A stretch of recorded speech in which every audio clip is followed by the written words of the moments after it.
Order. This is the Monday, November 2nd, 2020 school board meeting, and we will begin this evening today by taking roll call. I will start with you, Ms. Jones. Present. Ms. Tower. Here. Mr. Bryant. Present. Mr. Christensen. Here.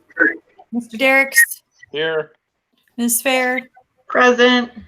And chair is here. So all board members are present. And with that, we'll go ahead and stand and say the Pledge of Allegiance. I pledge allegiance to the flag of the of United the United States of America and to the republic for which it stands, one nation, nation, under God, indivisible, with with liberty and justice for all.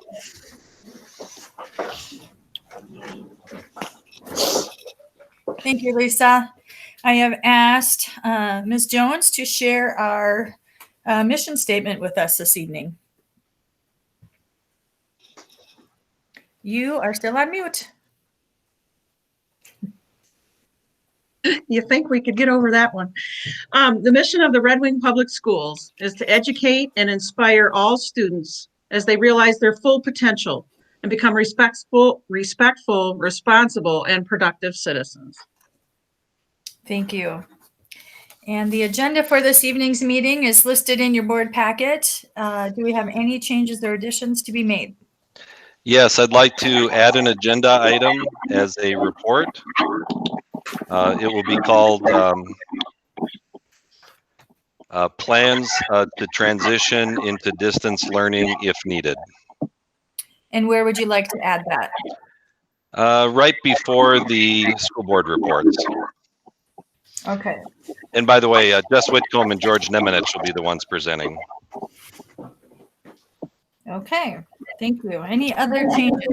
Madam Chair, Yes. as a board, we should have information ahead of us to make any big important decisions.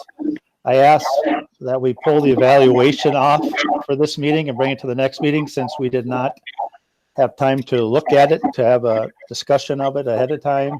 And everybody here should want to have the review something that important and big ahead of time instead of just making decisions that night. So.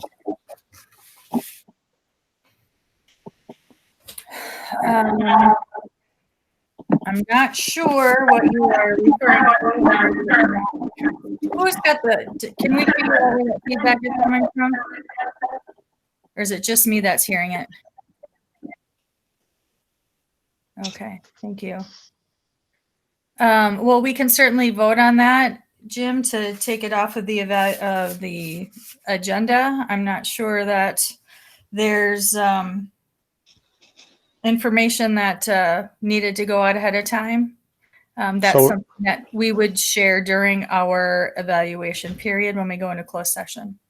So we're going to look at something and make a recommendation based upon something given to us right now and not have a chance to look at it ahead of time, kind of like a budget or a proposal or something that we need to do. So I don't think anybody here, a good board, does not want to make a decision based upon something put in front of them at the time that they're debating it. So you do what you wish. Want to weigh in on that? Pardon me? I'm just asking if anybody else wants to weigh in on that. Okay.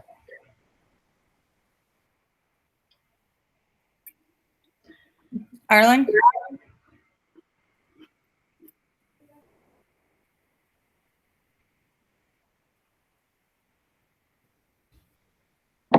Trying to get off mute here. I think we usually have the evaluation results to us prior to going into that meeting. I have not seen it. So I get where Jim's coming from.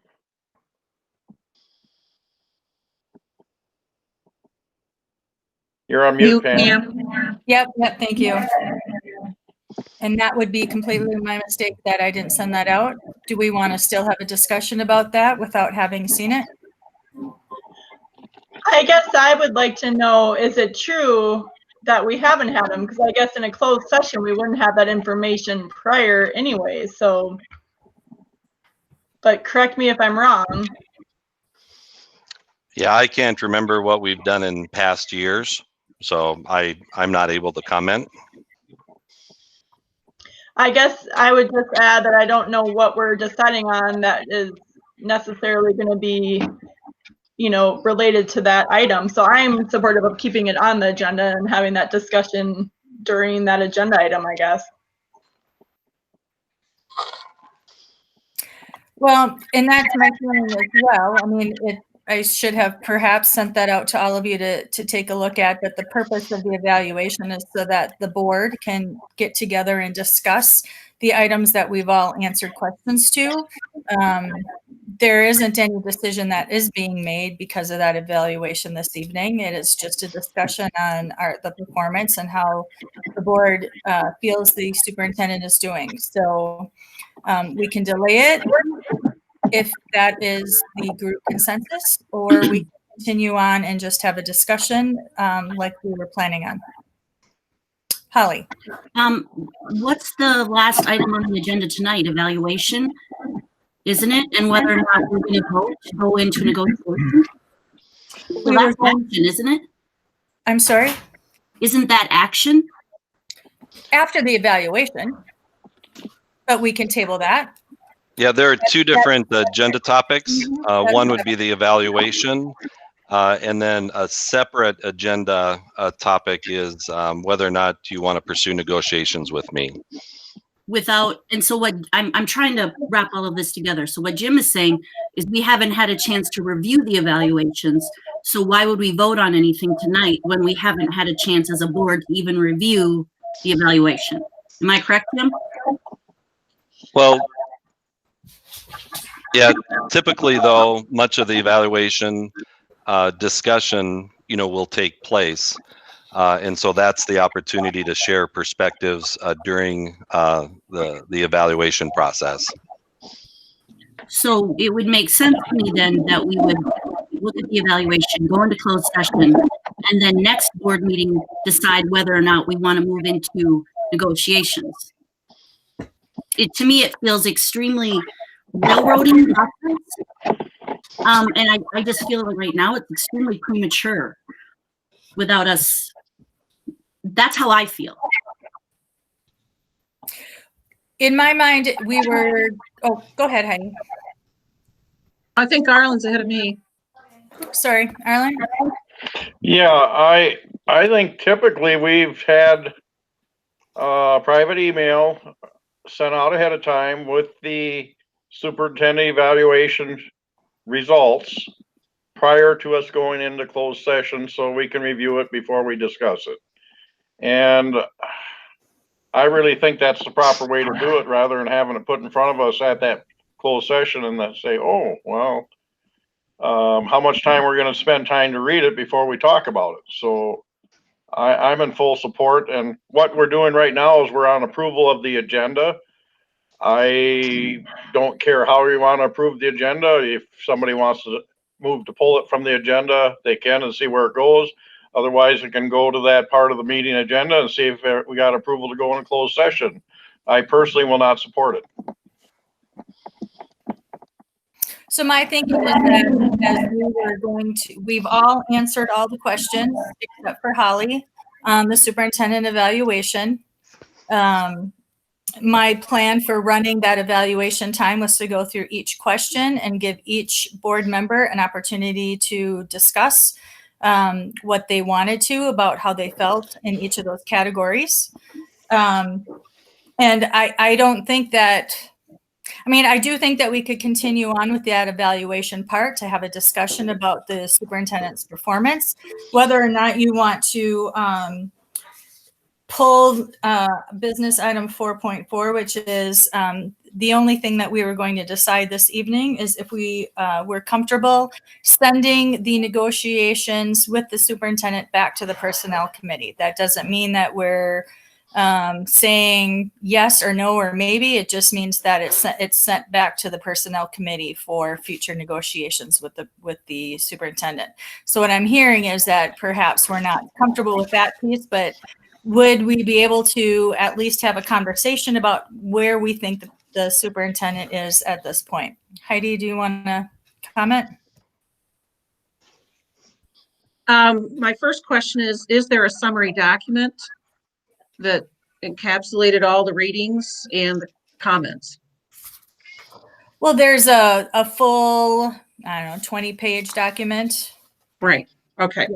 Yes. Okay. So that's the large piece. Okay.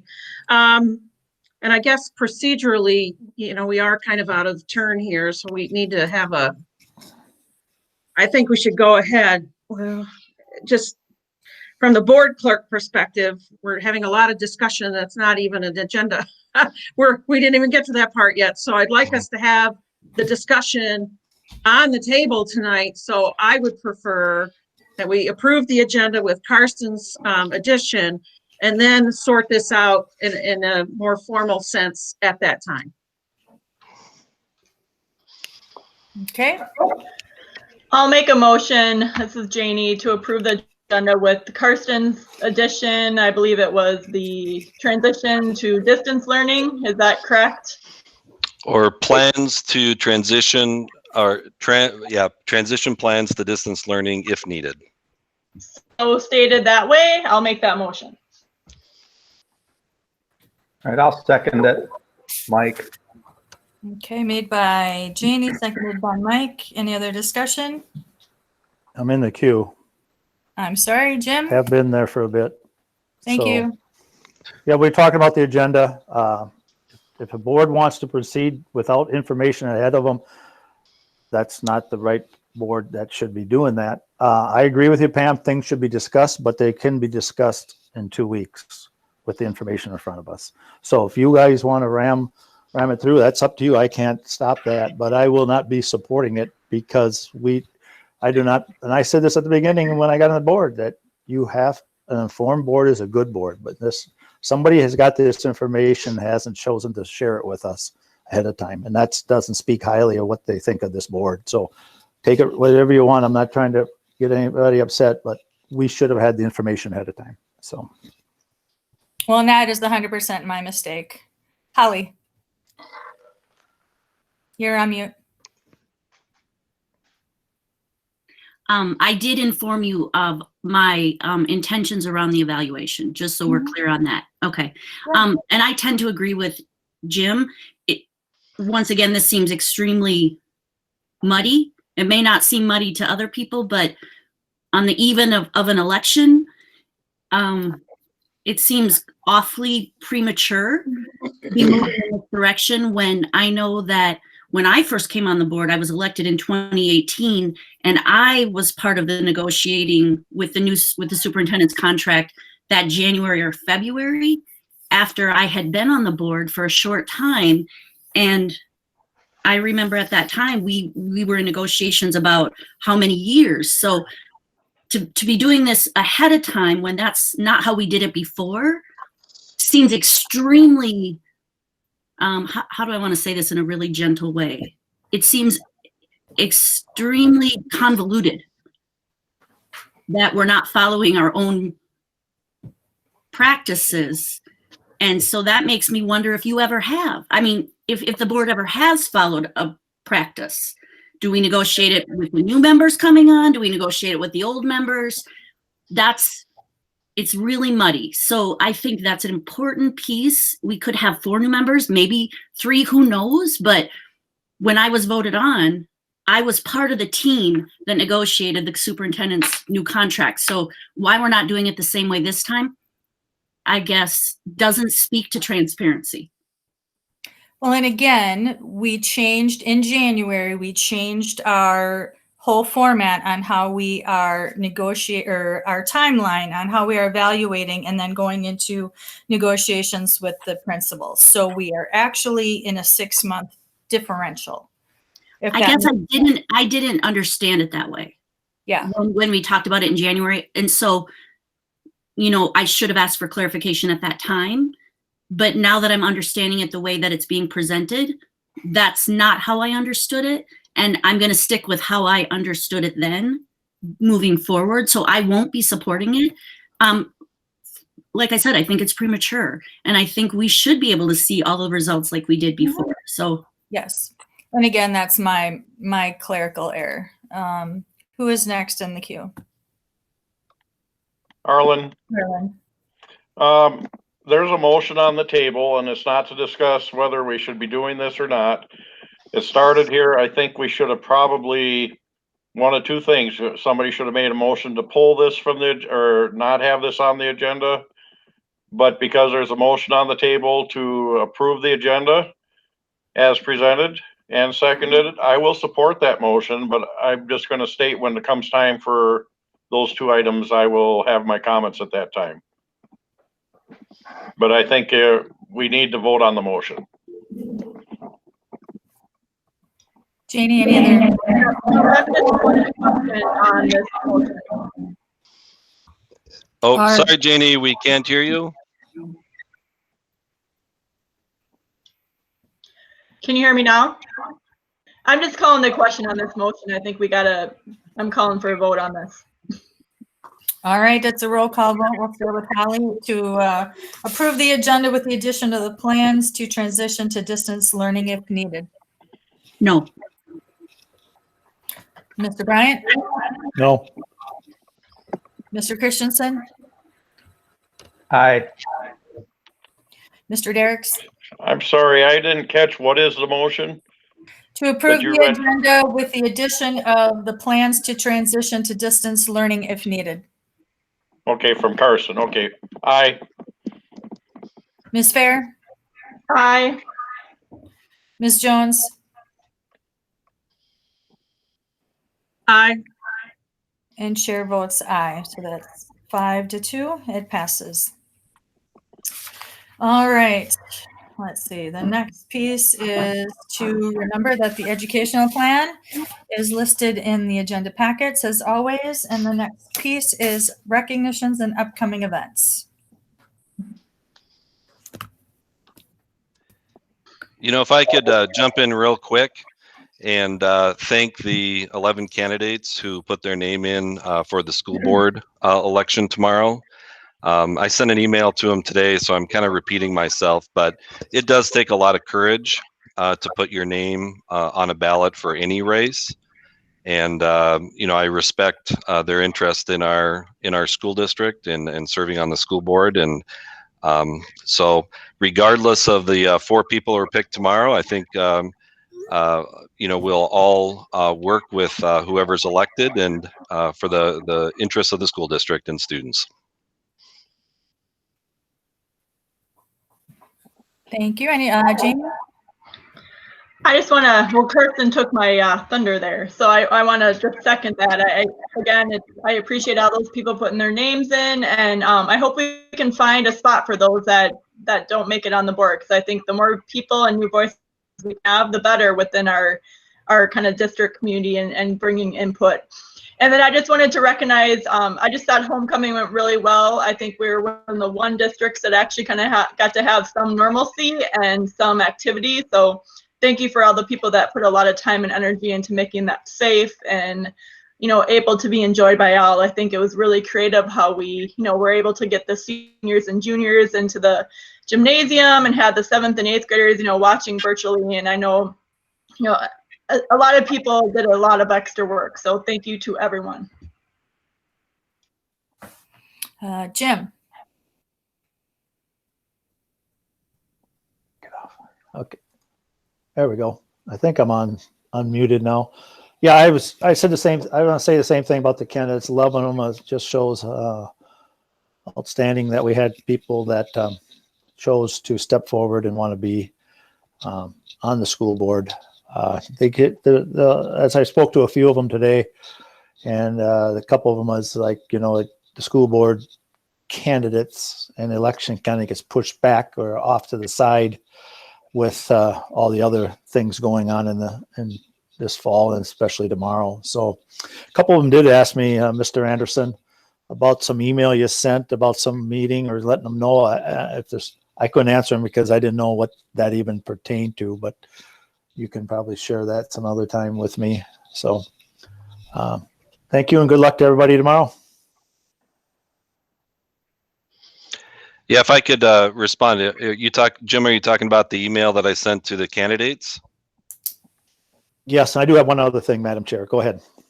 Yeah, so I just sent all 11 candidates an email just saying, first, thank you. And then also that, I'd be reaching out to them the week after the election just to figure out next steps. And so kind of part of that orientation process that we've talked about. And in terms of the mechanics, in terms of, all those kinds of things. So we want to make a good effort to orient our new board members who are selected. Sure. I totally agree because we know it didn't happen last time. So it's going forward is great. Just one last thing. Was the school, how was the school involved with trunk and treat or treat and trunk, whatever it was called? I didn't go through it, but I got caught in that traffic jam. Holy cow. If anybody else was up there, it was well attended. So if the school, whoever in the school and all that were involved, and whoever pulled it off, I know I heard something on the radio about it, but I apologize for not knowing all who was involved. But yeah, I couldn't even get home at 4 o'clock. I had to go make a roundabout route to my house. And so it seemed to be well attended. And I think it's a wonderful thing that was done. So thank you. Dawn Wedern is probably on the call, so she can say for sure who sponsored it. I believe it was United Way, and they simply used, or was it the YMCA, Janie? It was the YMCA. The YMCA YMCA sponsored it, Carson. Yep. Sorry about that. And so they just used our school grounds to have the trunk or treat. But you're right, it was really successful, and there were cars lined up for a long period of time. And the police were consulted and everything was done really safe. And I think they couldn't have done a better job. And kids were thrilled. So. And then if I recall correctly, Don, they filled out the COVID response plan through you and Joni and Shonda. Is that correct? Yes, they did. And we reviewed it and it was top notch. And they came up and we did a couple of different walkthroughs and we consulted with the police department to make sure the traffic flow was as good as it could be with hundreds of cars. So. Wonderful. Well, thank you. Thank you so much. Brecken, you're in the queue. Yeah, so I just wanted to kind of speak about homecoming a little bit more. Pretty much just same as everybody else. It was really well done. Student council worked really hard to get that going. And on Friday, we had our football game and the homecoming royalty was announced and our players played and all that. So that was really nice, just some more normalcy that we have going on at the high school, really good involvement with that. And then currently among the students, at least in the classes I'm in, there's definitely some concern and confusion and worrying about, are we going to be going fully online? Are we going to be continuing hybrid? And so people are definitely kind of curious as to what the board is thinking about that and what if students should expect to go online coming up, or if they should just continue to look forward to hybrid learning. Obviously, a decision's most likely not going to be made tonight, but people are wondering what's going on with that. But besides that, so far everyone's still trucking through.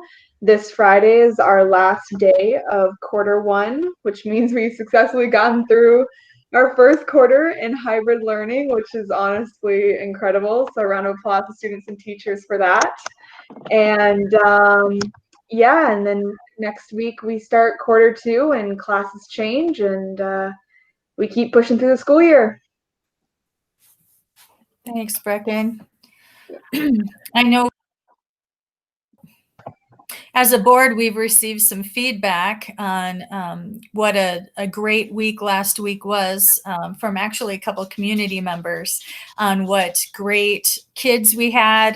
There was a group of kids who went out for dinner. And actually, there was a community member who had put out on social media what a pleasure it was to serve the seniors that had gone out for dinner, because you were a delightful group of students and actually helped to clean up, and just how appreciative that server was.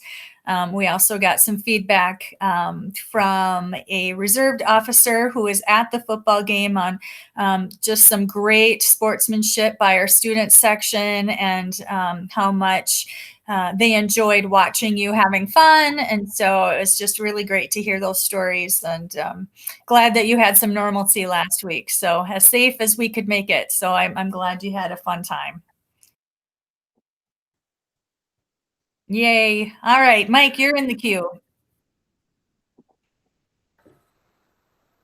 Yeah, my cue was just what you just said about the good sportsmanship at the game in a not overly exciting ball game, but the students rallied and had fun with the opposing team, and it's really a great testament as to what people can do when they recognize the others as being just other people who like to have some fun.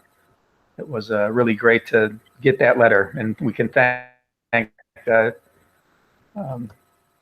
Mr. Jeck for sending it to us, or to Paul, and for Karsten sending it on.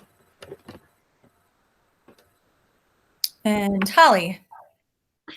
Yeah, I just wanted to know the numbers of the little trunk or treaters. Does anybody know how many kids came or how many families? I do know, Holly, the police had like prepared 700 bags or something, and they ran out. So I think they ran out at like 5:30. So yeah, it was quite well attended, and yeah, I know the why. You know, this took the place of the one that they usually have down at Bay Point Park. So this was a great way to make it safe, and I think just the traffic, you know, it is what it is. So thanks to everybody who waited in line, and kids were happy. I was directing people to let them know how much time was left, and people were just happy, you know, other than a couple of crying toddlers in the back, but I would throw extra candy in, and that seemed to help the problem. So. Awesome. Super fun. Super fun. Holly? Oh, you asked your question. Anything else? I just have a couple of things I wanted to highlight. One is that there are going to be flu clinics at the high school for any Red Wing Public School students or staff. That's going to be happening all next week, November 10th through the 17th. There's more information about that on our website. Quarter one ends, as Brecken said, on Friday, which means quarter two is going to start next Monday. So we'll be hearing a little bit more about that shortly. There's also a lot of information out there right now on the need for materials. Lots of materials are out in our student homes. So we'll have a great need to get those materials back, and also switcheroo in terms of getting the new materials for the next quarter. So again, there's more information on our school website about doing that. And then on November 16th, so a couple of weeks, we're going to have a dental clinic for Red Wing High School. We've partnered again with community agencies in terms of getting some good dental health to students who need it. So again, more information either on our website or in the e-news that comes out every Sunday night. If you're somebody who wants to get the e-news and you haven't been getting that, you can go to our school website and scroll all the way down on the bottom, and it says sign up for e-news there. It's just a click, and then you put your email address in there. It's simple to do, and it's chock full of great information every Sunday night it comes out. So thank you. Any other recognitions or upcoming events? All right. Then, oh, sorry, Pam, if I can just do one additional. We didn't touch on the school play, and I just wanted to say thank you again for everybody. That was a very innovative way to do it and to tape it and have it out there now for everybody to watch. So great job to theater people. And I'll be quiet now. all right. Public comment is next on our agenda, and I have not received any public comment. Have you, Superintendent Anderson? I have not. No. Okay. And then, so this is where you wanted to add the plans to transition to distance learning if needed. Yeah, and Jess Whitcomb and George Nemenich will give the presentation.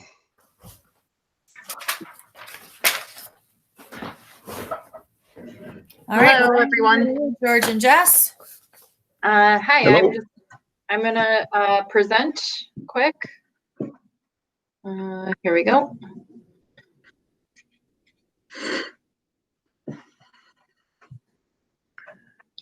And can you give me a thumbs up if it's working?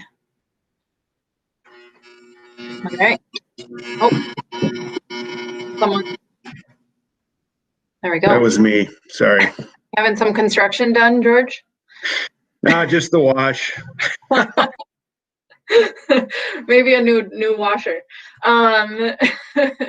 So here we have the Red Wing Public Schools. We're planning for distance learning if needed. So I'll go over some like of the high level, and then George will give kind of some detail on some full staff training that we're talking about here.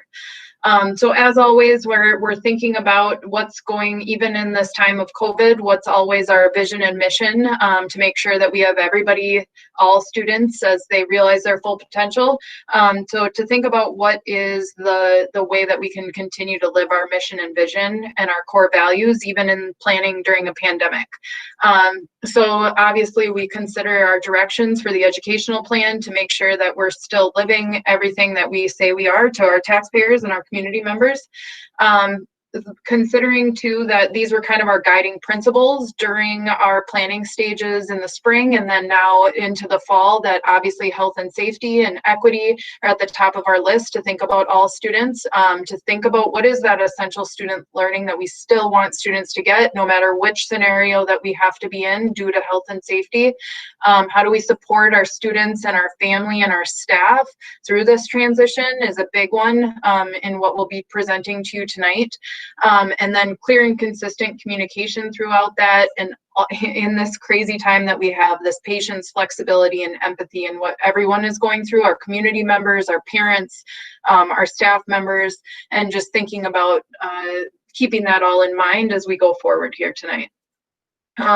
So what we are recommending to do in order to make sure that we support our staff in this transition if needed, this would be if we were going to distance learning at the high school at 7/12, what we would suggest is that based on the fact that the governor and the state allow us to have up to 5 days of planning that would count as instructional days if we go into a scenario change, which would be going into distance learning, we would say to use 4 of those days.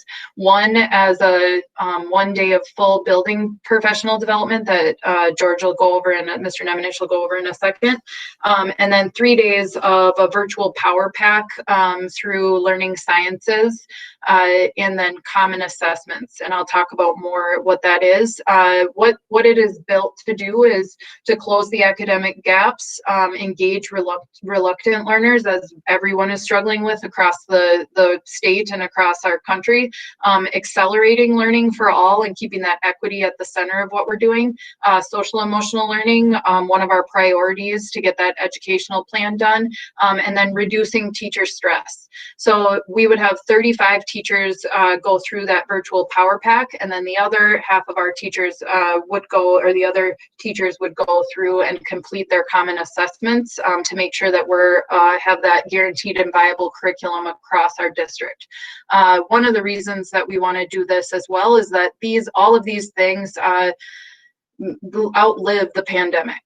And so it would create a stronger school district in the end, even while making sure that we have solutions for our teachers and kind of our second stage of what we would want to be going forward with. So if you look, I won't go through all of these, but the days are kind of broken out in 2 hours of PD. Each day has about as 8 hours of PD. And so, or sorry, 6 hours of PD. Day one is establishing relationships, routines, roles, and rigor in virtual instruction. Day two is creating tasks worthy of student groups and breakout rooms, which then they have told me can transition to how you do breakout groups in an actual classroom and outlive that pandemic. And then monitoring for learning in a virtual world. How do we assess in a way that makes sure that students are actually doing assessments that make sure that we are grading for learning instead of maybe completion? And so how do we transition that? As you can see down, they break it up into coaching and how do you establish those dynamics, and utilizing possibly a flipped classroom model and giving some of those tools that we've heard teachers asking for. And the teachers that would go through it would be our leads, our building leads, to then make sure we would have ongoing coaching for those teachers to then kind of train the trainer type of model to make that go through our entire staff. This is just the end of the description of the 3 days here. As always, we're working on aligning our standards and creating rigorous tasks for kids to do, and make sure that we're always improving our instruction and our learning in Red Wing.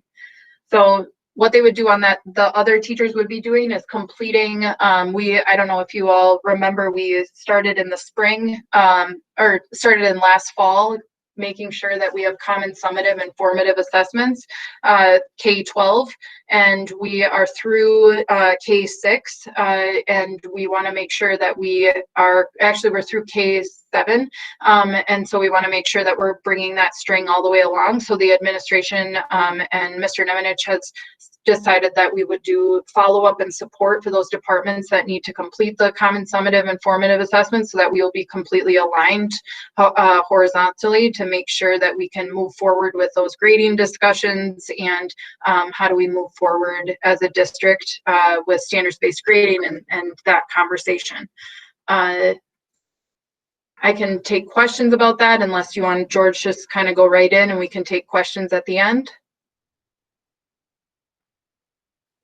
They look ready, George. Okay, sounds good. So, the one day that we would kind of do building level stuff, we were looking at doing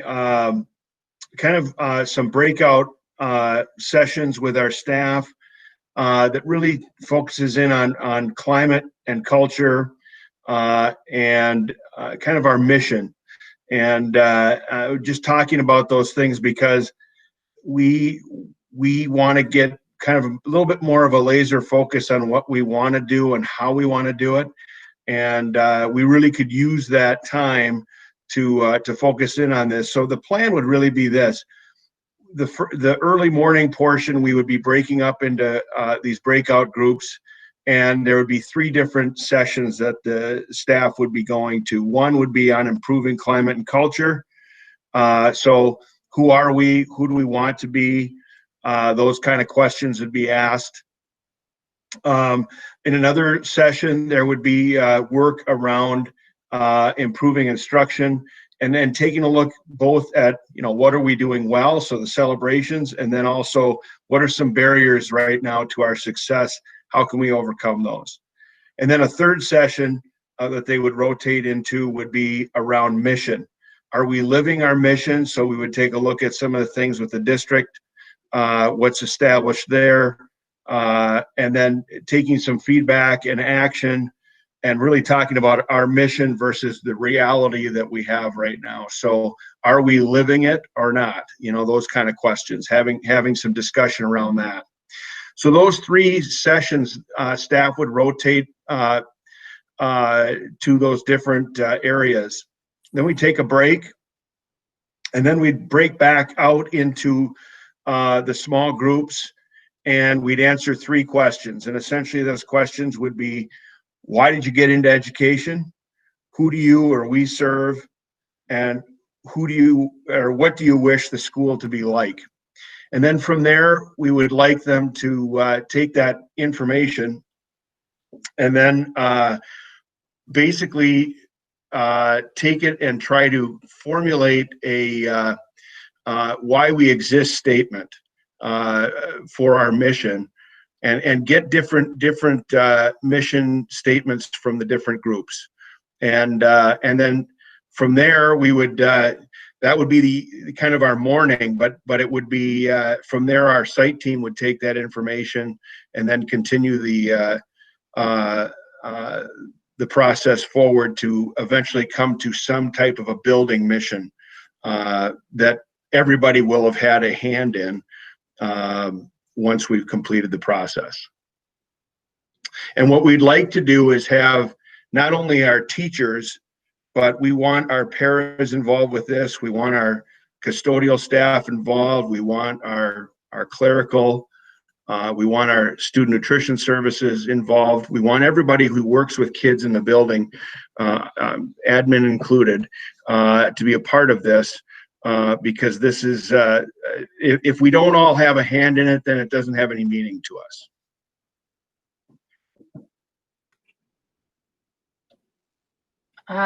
I saw some people in the queue. Was this about, do you want to wait until I have one more slide, or do you want to ask George questions now?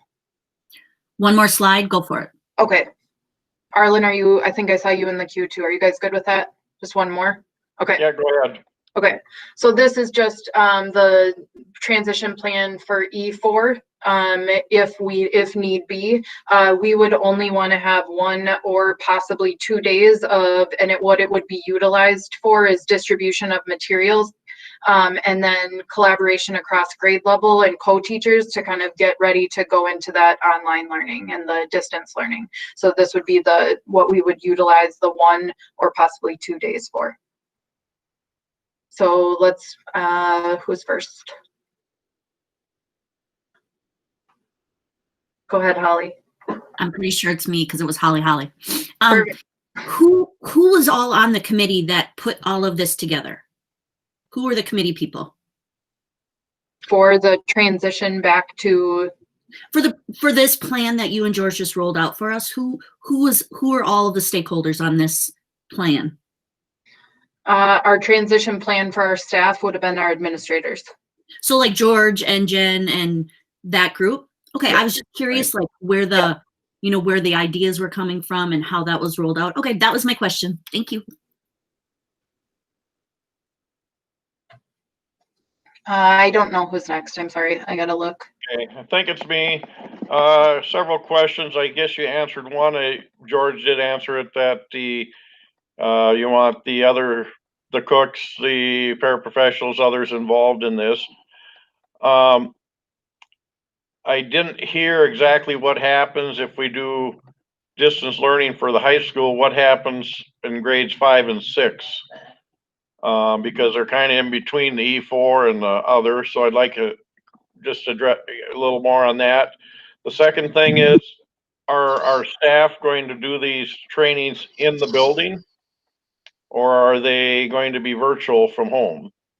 And the third thing is, if we go into a distance learning model, will the staff be coming into their classroom to do distance learning to the students, or are they going to be working from home? I can jump in on a couple of those questions, Arlen. In terms of 5th and 6th graders, they are considered to be elementary students by the state. And so all of our guidance has been kind of following that assumption. So really they may be treated differently than grades 7 through 12. And really depends on the circumstances. So I don't want to say for sure it's going to be one way or the other. But my assumption is that if we do go into distance learning, that there'll be a very similar plan that's put in place for 5th and 6th grade teachers as well. I know that the administrative team has also talked about the location of teachers providing the distance learning services. That's still a work in progress. And we see great value in teachers working in the school buildings when they're providing distance learning. But at the same time, we want to work with all the administrators as well as the teachers union on that particular issue so that we're on the same page. And then I think you had virtual learning, or where would the PDP be provided? And we have the option to do either way. So the virtual Power Pack it will be live, but it is virtual. So we have the ability to do it in person, whether the staff is there and they are streaming it, or we have the ability to do both. And I would say the same thing, Arlen, with the mission and culture, school culture work. I will say this: it's a lot better to have that done in person. I'm just, speaking from experience, but I will say that could be done if it had to be done that way. Absolutely. Jane is in the queue, and then Jim. So obviously a lot of work, so I really appreciate you guys, but I have a lot of questions. I mean, is this guidance from the state actually, or is this actually coming from our group of administrators? So the guidance from the state part of it was the only thing that I was talking about there is that they allow you to have up to 5 days that are counted as instruction. What they ask you to use them for would be things like this, or preparing families or preparing staff to transition. But is the guidance that going to distance learning that you have these days off? Is that, I mean, are you saying that we have to do that, or we have the ability to do that? The ability. Yeah. And so I guess on that note, and I'm just playing the parent advocate here, is that this is not very parent friendly. So I would actually like to see like a timeline, and and I'm just putting in that safety and all that is a given. So I want to make sure that that's clear. But and I know you guys probably realize this, but I guess I just feel like most parents and students are not going to be real keen on that. And so I just want to share that. And then I guess Arlen touched on my 5th and 6th grade thing.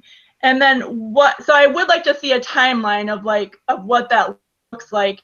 And then, I guess timeline in the aspect of okay, Carson sends out an email, on a so-and-so day, and then the next, days are these, preparation days. But, and I threw out there are alternatives where we try to do half days of student learning.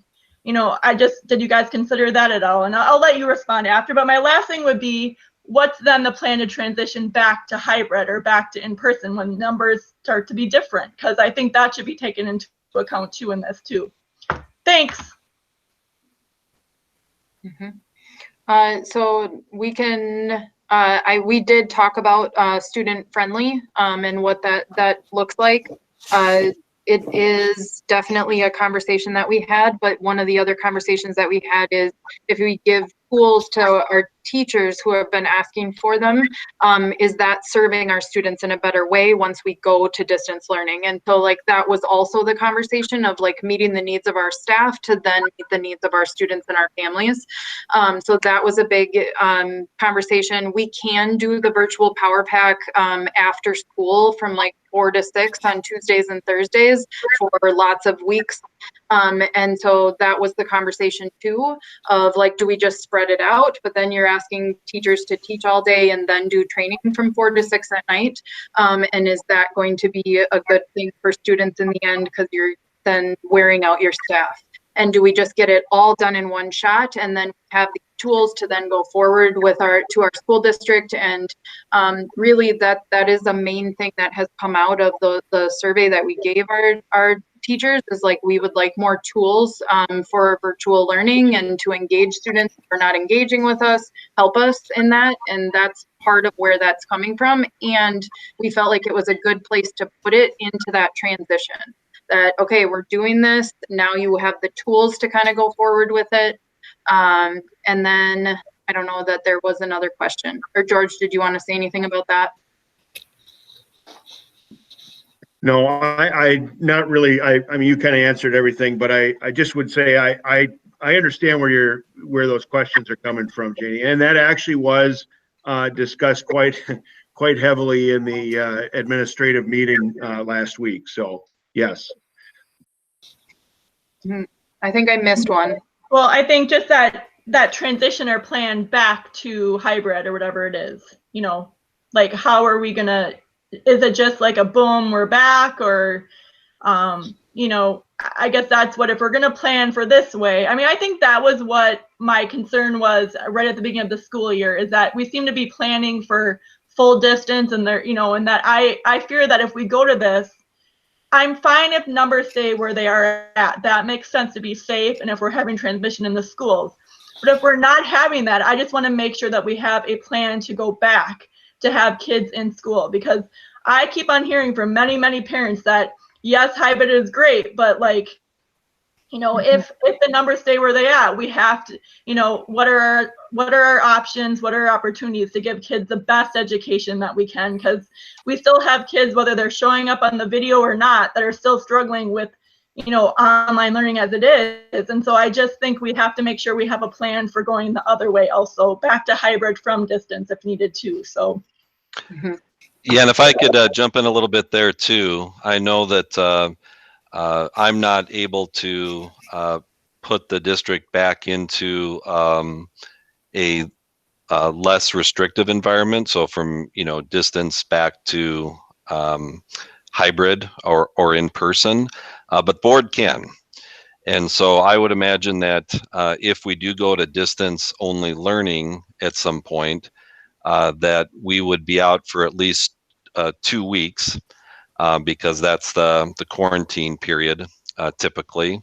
And during those 2 weeks, we'll closely monitor the different rates throughout the county and in Red Wing in particular. And then the school board would consider a possible change at the next meeting. So I would hope that we would have 2 or 3 consecutive weeks of solid improvement so that we're within the guidelines for hybrid or in person. So I don't want to say that this is the definite plan because there are so many unknown variables out there. I think we need some flexibility as far as making that decision. And I think, Carson, if I can add to that, maybe you'll touch on this later, but, you know, I think there is some confusion, I mean, about whether the board will even vote on, you know, going to distance learning. So can you just state again that, so it is under your authority to have us go into distance without even a board vote? That's correct, right? Yeah, it's, and really it could be me or the board. You know, for example, there could be a motion, you know, at the next regular meeting to go into distance learning. Obviously, the school board decides that. The reason that we approved the resolution to give me that authority is that things are changing every day. And so it just makes sense for me to be able to put it in more restrictive learning model. But again, the board can always, you know, take it back to a less restrictive model. Thank you. I think Holly was next on there. No, I think it's Jim. Oh, sorry, Jim. It's okay. It's not the first time I've been passed over. My prom date one time was, but now I don't need to get into that. Thank you. Thanks for sharing this with us. A couple things, more kind of a comment and a couple questions. When I heard about this, I thought, oh, we're going to have how we're going to instruct our kids in distance learning. What days are going to be on, what days are off, or if that at all. So it sounds like if we go to distance learning, and he just said, Superintendent Anderson just said a minimum of 2 weeks. So we're going to spend 1 week getting ready for it in hopes that we can be back in 2 weeks. So I get that I get the idea of what we need to do and all that. That's unfortunate, you know, through the whole discussion back in August that we didn't have this option to at least work on it during the summertime to be ready for it instead of impacting student learning days that may come forward with it. So I guess my question is, I have, and that's more of a comment. The question really is, if this passes, which I assume it will, what are the teaching time periods and days, e-learning, that our students and parents can expect? So that's kind of the beauty of the e-learning plan that we put forward in the summer is that no matter the scenario, the kids could stay in a consistent schedule. So none of that changes for the kids. They still follow their schedule. They still have time with their teachers. They will still have assignments. So that was the one thing that we wanted to keep consistent for students and families, so that they kind of had that, even though we might fluctuate throughout, that we had that. And as far as like not having this in the summer, I think it's just based on the needs that we now see. And we're saying, let's meet those needs that we have. And we didn't know necessarily what teachers didn't know or didn't want or wanted in the summer. We did give a lot of training in the summer, but then they've kind of been asking for more. And so also what I would say is this virtual Power Pack is going to outlive the 2 weeks of virtual learning. It's going to bleed into hybrid. It's also going to bleed into coming back in person. So that's what I really love about this. That's why I would recommend it, because I think that it's teaching practice, best practice, no matter where you're teaching, no matter which situation you're teaching in. So that's why I would kind of take this opportunity to have us all improve and go forward together. Okay, thank you, Ms. Wickham. But you didn't, for parents out there watching or hearing about this, let's say we go to e-learning, which is likelihood since our numbers are slowly creeping up, and they come down a little bit one time, but creeping up. What can we tell them? For a week, their kids aren't going to be any e-learning, and then what are they going to do after that?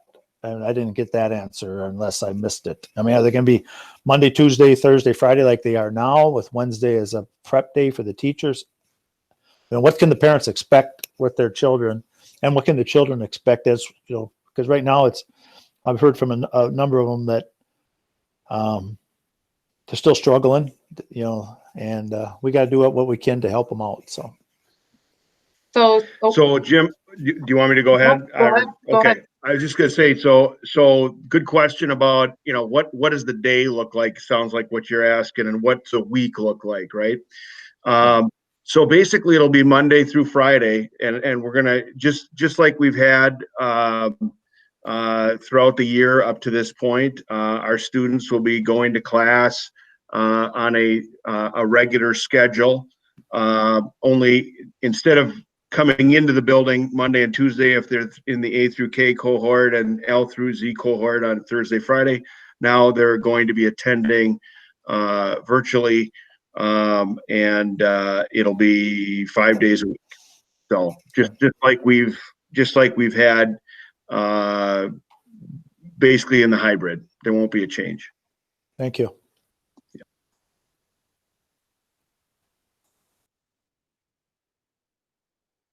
Now I think I saw Holly next. Yeah, thank you. So last week I had the opportunity to be part of the technology committee meeting, and it was extremely informative. And what it sounds like is the bulk of what people need is a lot of time to figure out how to maximize their teaching using all of the technology and programming that has come at them. There are so many programs on computers right now that teachers want to utilize for kids to make it better. They don't have any time to play with them or organize them or plan for them, because their levels, some of them are so basic, they can only just do the basic stuff. We have a few teachers that are extremely talented using technology, and they're on a technology team that they're all helping teachers in the schools, but they're not the bulk of the teachers. So when we talk about time off, yes, it's for kids, but it's also for kids. The smarter and the better that the teachers are, the better it's going to be for our students in every capacity. So I'm in full support of this. And I'm also just going to say, keep maybe the mission building just at a smaller time frame, because sometimes we get caught up in what is a mission, and all kinds of things come out of that. However, I would love the fact that you're going to really hone in on people's needs. Some people know how to turn on a computer and that's it. And they can go to a Google Meet and then some teachers are doing all kinds of things to make it equitable. Teachers need to have a basic toolbox of technology that they can share with all students. It's not fair that some kids have that teacher who is so good at it and the other teacher's clamoring for it and they can't get it. So this is really an opportunity to even the playing field even more. So like I said, I'm in full support. Thank you. And Mike, you're in the queue next.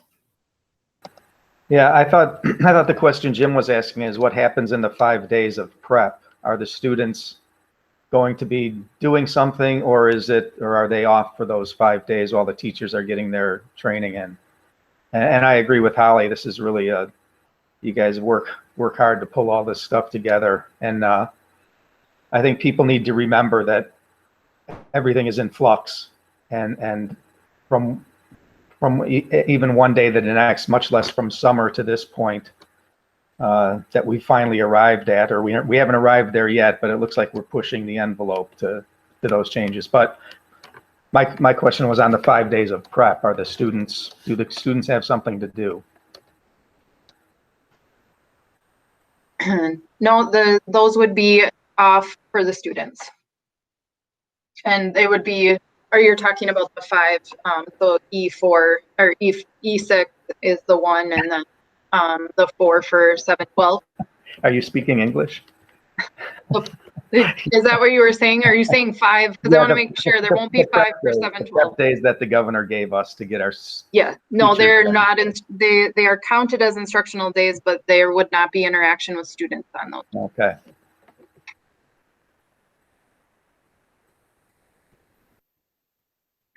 Really great questions. Any other questions for George or Jess?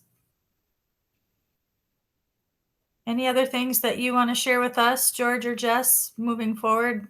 This is a well thought out plan, and we really appreciate the work that you've put into making this come alive.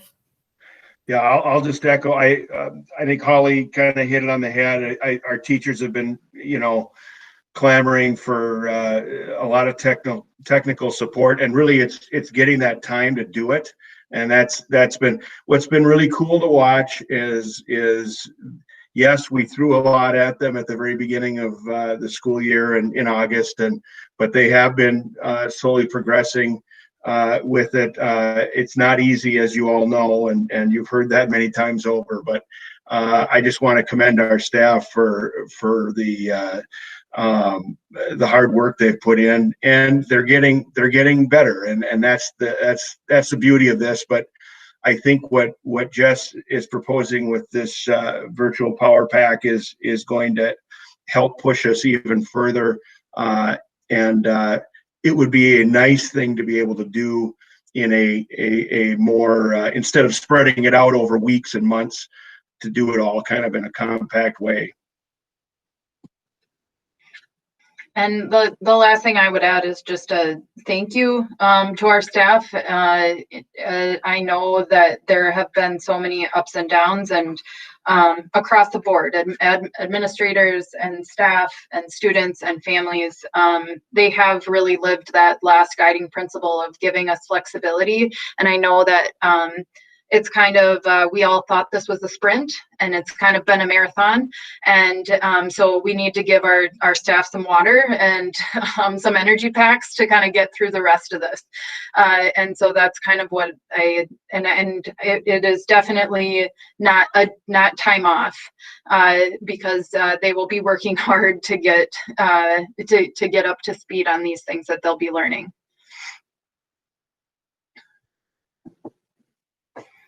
Any other questions?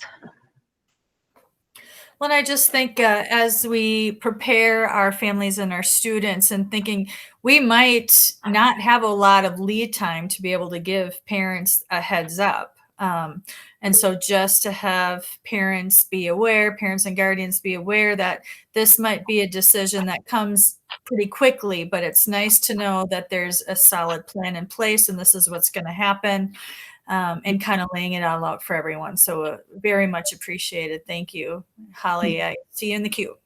You probably addressed this, or you're probably going to address it, but how does it impact the quarter in terms of length for how long the classes are and grading and all of those pieces? Is it kind of a wash in the week and that quarter will just be shorter? And then, okay, yeah, just so people understand, like if the quarter starts on November 8th, it's going to be a week shorter when we have to go to distance learning for this. That was my question. So Yeah, you're nodding your heads answering what I'm suggesting. Yep. that's actually a really good point too, Holly, that would be the case, yes.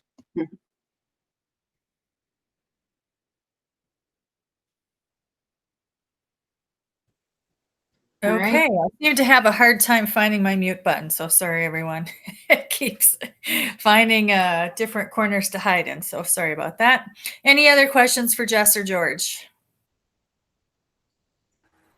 Okay, well, thank you so much for joining us and for all the work that I know you and your team are doing. We very much appreciate all the hours we know that you are spending behind the scenes doing all this, so thank you. Yeah. Thank you. Thank you very much. Thanks a lot.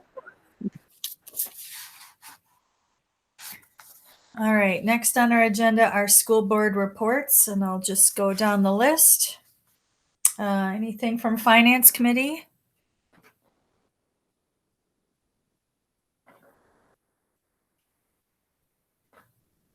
I'll comment briefly. I don't know if Mike's speaking or what.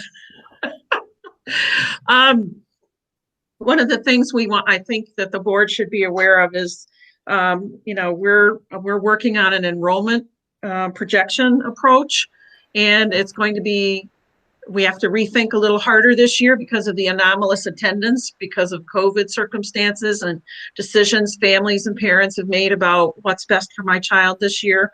So we're working on that. But we did, Jackie provided some statistics about 48 kids have moved out of the district or the state.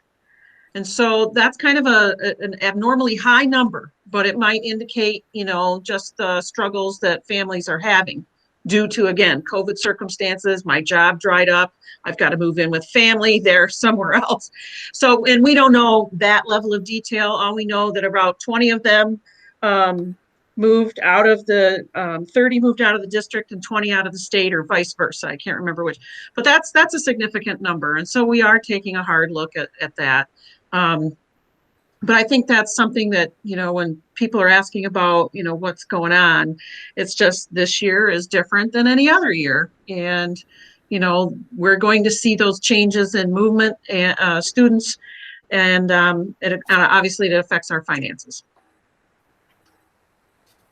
Right. Yeah, that was me on mute. So we also met with the auditors, who will be giving us a presentation on at their next meeting on the 16th. They had one finding that was a minor, and I can't remember what it was. It's not in our notes, but it was a minor thing that's easy to fix. And then, yep, that's it. We're still rolling. Jim, do you have anything else that you can add to that? Thank you. I think what they found was the same as the last auditor on that student account that we had.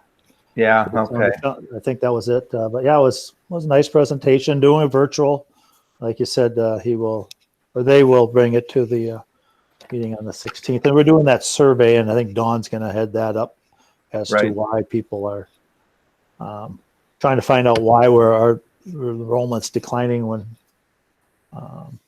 And see what we can do to address that, at least ask the questions. So, yeah, I've got on the report 17 students transferred to a non-public school, which includes home schools.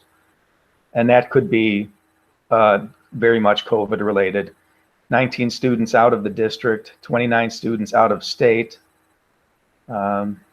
18 students transferred to another district, but did not move. 7 to the ed district, 7 to outsourced online programs, and 4 open enrolled to a charter school or private school. So, yeah, it's in flux. I don't know if it's the greatest year to be doing this, but it would be nice to do it every year to find out what's going on. And if we could get more housing in the community, that wouldn't hurt either. But that's basically the finance report. I really appreciate and thank you so much for that enrollment update. I think that's really good information to have in terms of where students are going and what's happening in the district. I think it gives a really clear picture on our student body. So thank you for collecting that and presenting that. I think it's important data to keep in mind. Yep. Good. Anything else from the finance group? All right. What about operations? Hey, operations just met tonight here. It was mainly updates that we had. Spent some time with our Terry from First Student here in Red Wing and our consultant, I don't recall her name, and discussing bus ridership.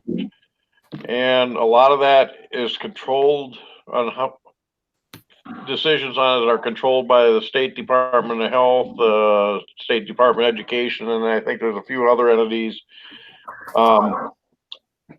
First off, we have a limit, I think, on our buses of less than half capacity. But there are other things that we have to look at. If you're going to ride the bus and you want to have your spot on the bus, you got that, and we can't overbook a bus even if they're not running at their capacity that we can do. We have to have a place for everybody. I raised a question because it seemed to me like maybe there weren't that many in the bus. Some of the other criteria is I think they're trying to limit the time on the bus to be less than 1/2 an hour, because if COVID contact came in with somebody that was on that bus for longer than half an hour, the entire bus route, all the students on that route and the bus driver would have to be quarantined if a student would happen to come up with COVID, was on that bus, so we would quarantine the whole works. But if we can keep them on the bus for less than half an hour, that doesn't enter into that type of restriction. Costs on transportation is similar to other years with the 2-tier and what we're doing right now. Then we also had a building and grounds update, and they've had some challenges this year, of course, with other things, but one of the challenges mentioned was early snow that we got this year. It's created things for our custodial staff to deal with, including hand shoveling the football field with volunteers or whatever, so we could have our football field for homecoming. And they also noted that there is a new scoreboard that went up just recently. The new pickup and drop off at Burnside is working well. The arena was up and running since the end of September. And the big thing is we want to put out a great big thanks to our custodial staff for all the extra work that they have been doing with all these other challenges like the weather and stuff. I mean, it's just an unusual year. So that's just a quick summary. Nothing else really pressing. Hopefully Holly and Jim can expand on this a little bit if they like.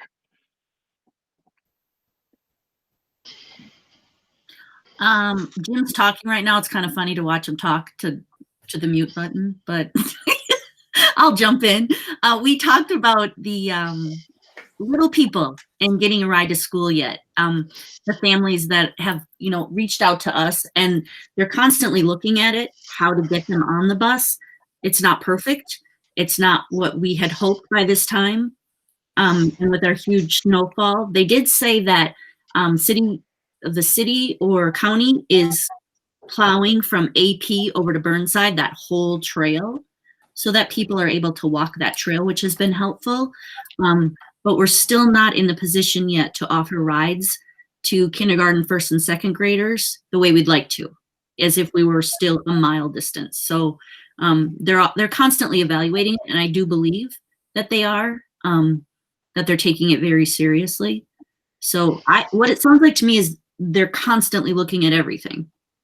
There's probably not a minute that goes by in the day that they're not trying to figure out a problem to solve. So I'll try talking now. So I was on mute. So yeah, the two of them, Mr. Derricks and Ms. Tower, covered it pretty well. I know that the bus tries to keep within 1 hour from somebody that gets on the bus, a 1 hour length on the bus, because after that it's just too long. It's cost prohibitive to do that. They're going to get some numbers from students that are in the 1.5 to 2 mile range that we're not able to get on a bus right now. And they've made some adjustments already on some numbers. Part of it is they can't overbook in case it does get full. So they're in that spot where they got to be at 36, I think, in a bus. And then they are reaching out to some parents to see if they want to save their spot. Their children haven't been on the bus. There may be a certain reasons. They're now not. They're doing fall sports, fall speech, something in the school that they won't be doing in the wintertime. So I think they're doing the best they can with what they have. But it's not just our district. The other ones that they serve, they're seeing the same issues and same requests by parents, and I get that. They're trying to accommodate all they can. However, it's unusual times, and maybe in another week this thing will go by, at least after tomorrow, hopefully. So Oh, Jim. thank you. The transportation person that he's working with, her name is Allie.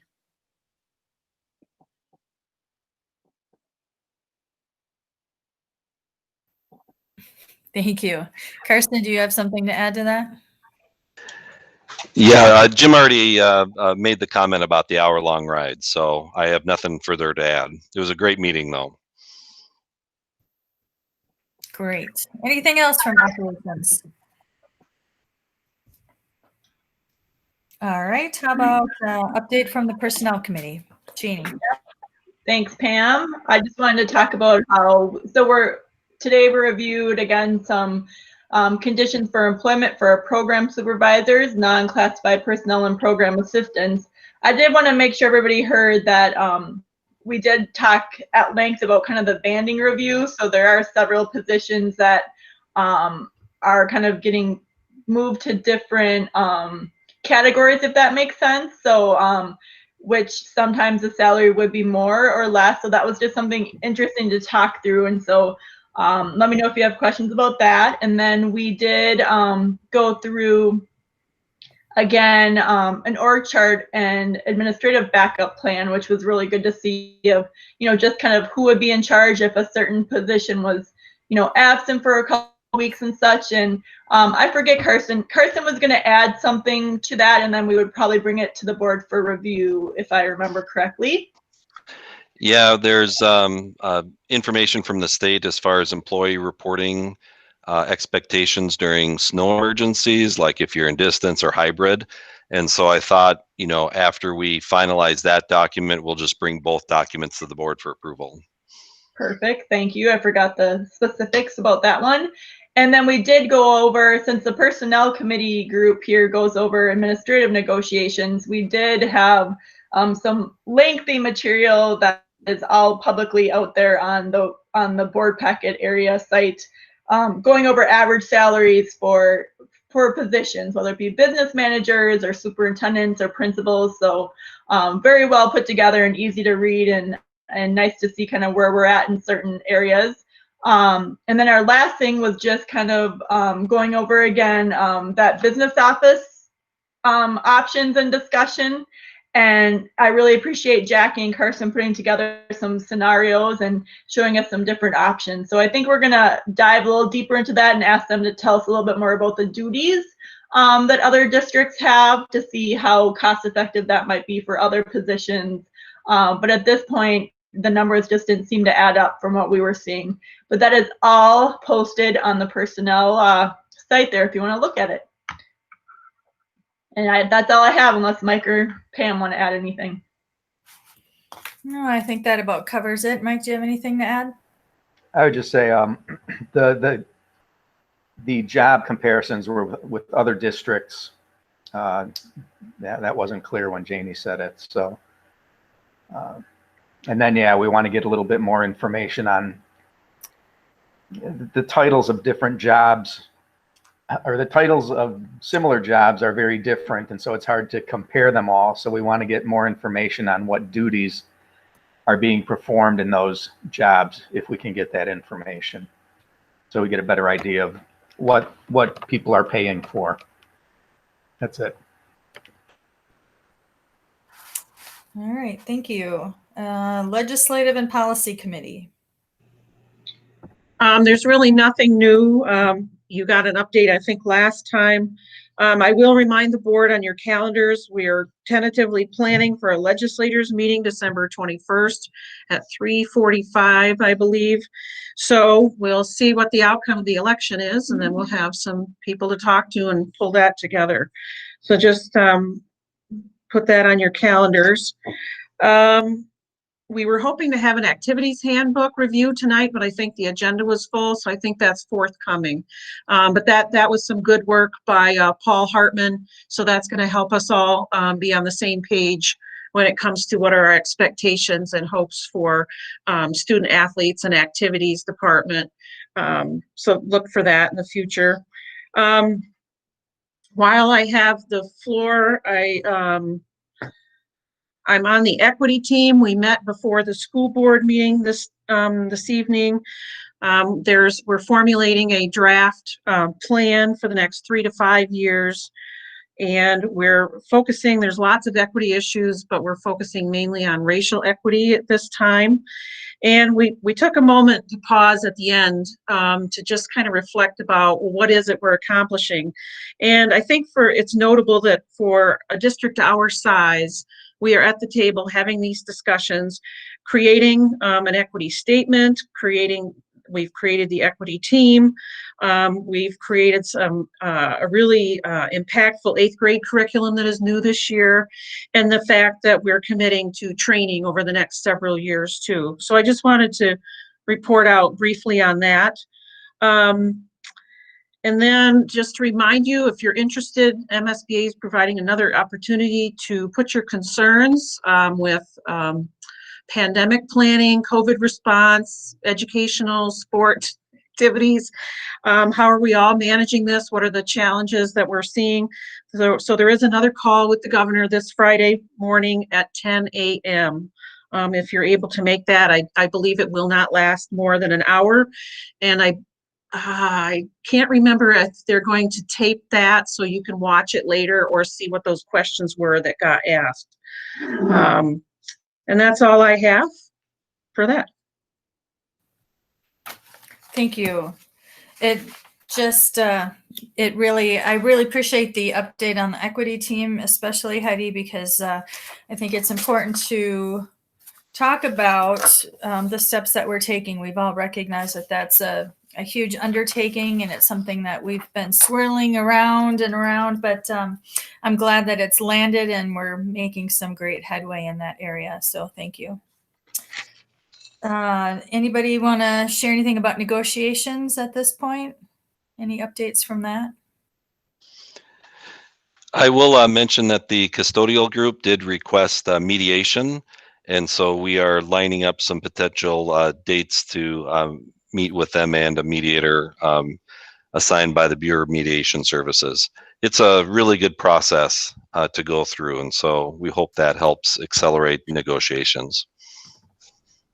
Also, the food service group did submit a request for the board to consider an MOU to increase health insurance contributions starting January 1st. They do have a settled contract. This is the second year of that 2-year contract, but the request did come forth. And so we should at least talk about that in the non-negotiations committee meeting. All righty. Any other board updates, board meeting updates? Holly? I wanted to update on the technology committee that I attended. We haven't had a meeting in months, so it was fun to finally get together and hear all of the fantastic things that are going on. So I took notes because I think it's really important to know where our dollars are being spent in the technology world. First of all, there were several people on the committee, and I want to do a shout out to them, so bear with me. Meg LaHammer, Mike Pagel, Jody Bergeson, Charlie McLaughlin, Kevin Johnson, Tanisha Will, Katie Dunn, Julie Dahl, Isaac Matzik, Tony Kashi, Jody Barlow, Amy Pearson, and myself. And we met for almost 2 hours. And what they basically said was that of our referendum promises, we've kind of blown those out of the water with priorities 1 through 4, which is getting technology in the hands of all of the students and then getting teachers laptops. So that was a 5-year plan, which we've already blown through. So we're at priority 4, which is ongoing training for all teachers to be able to access technology the way that they want to and the way that the students deserve.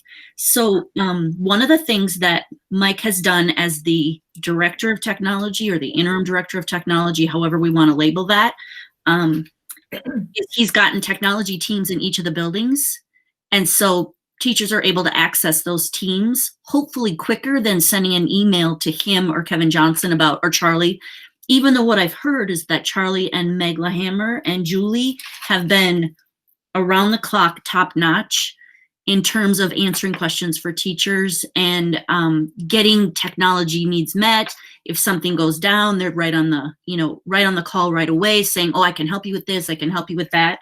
So it was really promising to hear that that team is working so well together, considering that's our biggest need right now.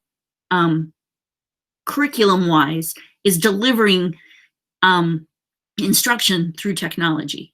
Some of the things I did hear that we need a little help with is some of the Wonders curriculum in terms of the technology piece is a little cumbersome for some of the teachers. And so they're looking for the Wonders company to possibly have more training videos for the teachers because it's hard to implement a brand new curriculum without being able to meet in real time to kind of talk through what everybody's doing. Like, how does this work? How does this work? How did you do that? So hopefully this, if they go into distance learning, that time can be spent a little bit with Wonders. They have, this is the last thing, but they've put together a bank of, Meg LaHammer has put together this like bank of where everything is in the district. It's phenomenal. Like, I don't even know if she has it down to mouses, but like the mice, but like this computer's here, this one's checked out here, this one's checked out there. So there's no longer this like vast, warehouse of all of this technology that nobody knows where it is and how much it is and who's accounting for it. They actually have it all serial numbered where it's at and who has it. And I think that's extremely important for cost effectiveness. So I was really impressed to hear that the team has worked they worked all summer on it, making sure that they categorized technology and also curriculum, because textbooks are expensive. And when you lose them or when a couple go missing, it's a big cost and we don't realize that in the day-to-day. So I just want to give a shout out to them. And I think that's it. I'll back that up, Polly. I was at the high school this week and went into the IMC, and they are so meticulous about all the work that they're doing up there to keep track of everything, and everything's laid out so nicely, and they're working. They're just phenomenal. So thanks for highlighting that. Good. Thank you. Any other board reports that we would like to talk about or share? All right, seeing none, then I will turn it over to you, Superintendent Anderson, for the administrative reports.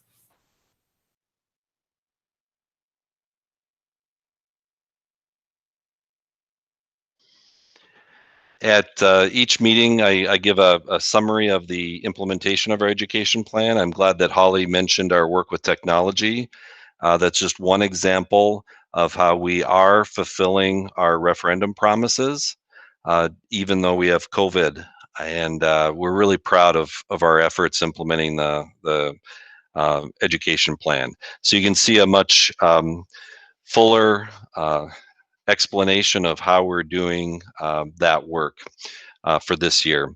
I'm just going to quickly go over a couple of things that haven't been highlighted during this meeting and are not in the implementation plan. First of all, Jess Whitcomb did issue a survey to teachers about their technology needs at the end of September. And so that information was processed and shared with different groups. One thing that Jess did is summarize each question, giving the positives, the shifts to consider, and then also next steps. And I thought that was exceedingly well done because it was really easy to read and we could make decisions based on it. Holly talked about the building tech leads that are being funded using a grant from the Jones Family Foundation. We've also talked about the different kinds of training we're providing our teachers with technology. Jess has completed classroom walkthroughs at the elementary level to learn more about curriculum implementation and needs throughout the district. She's been focusing on Wonders 2020. It's a great best practice.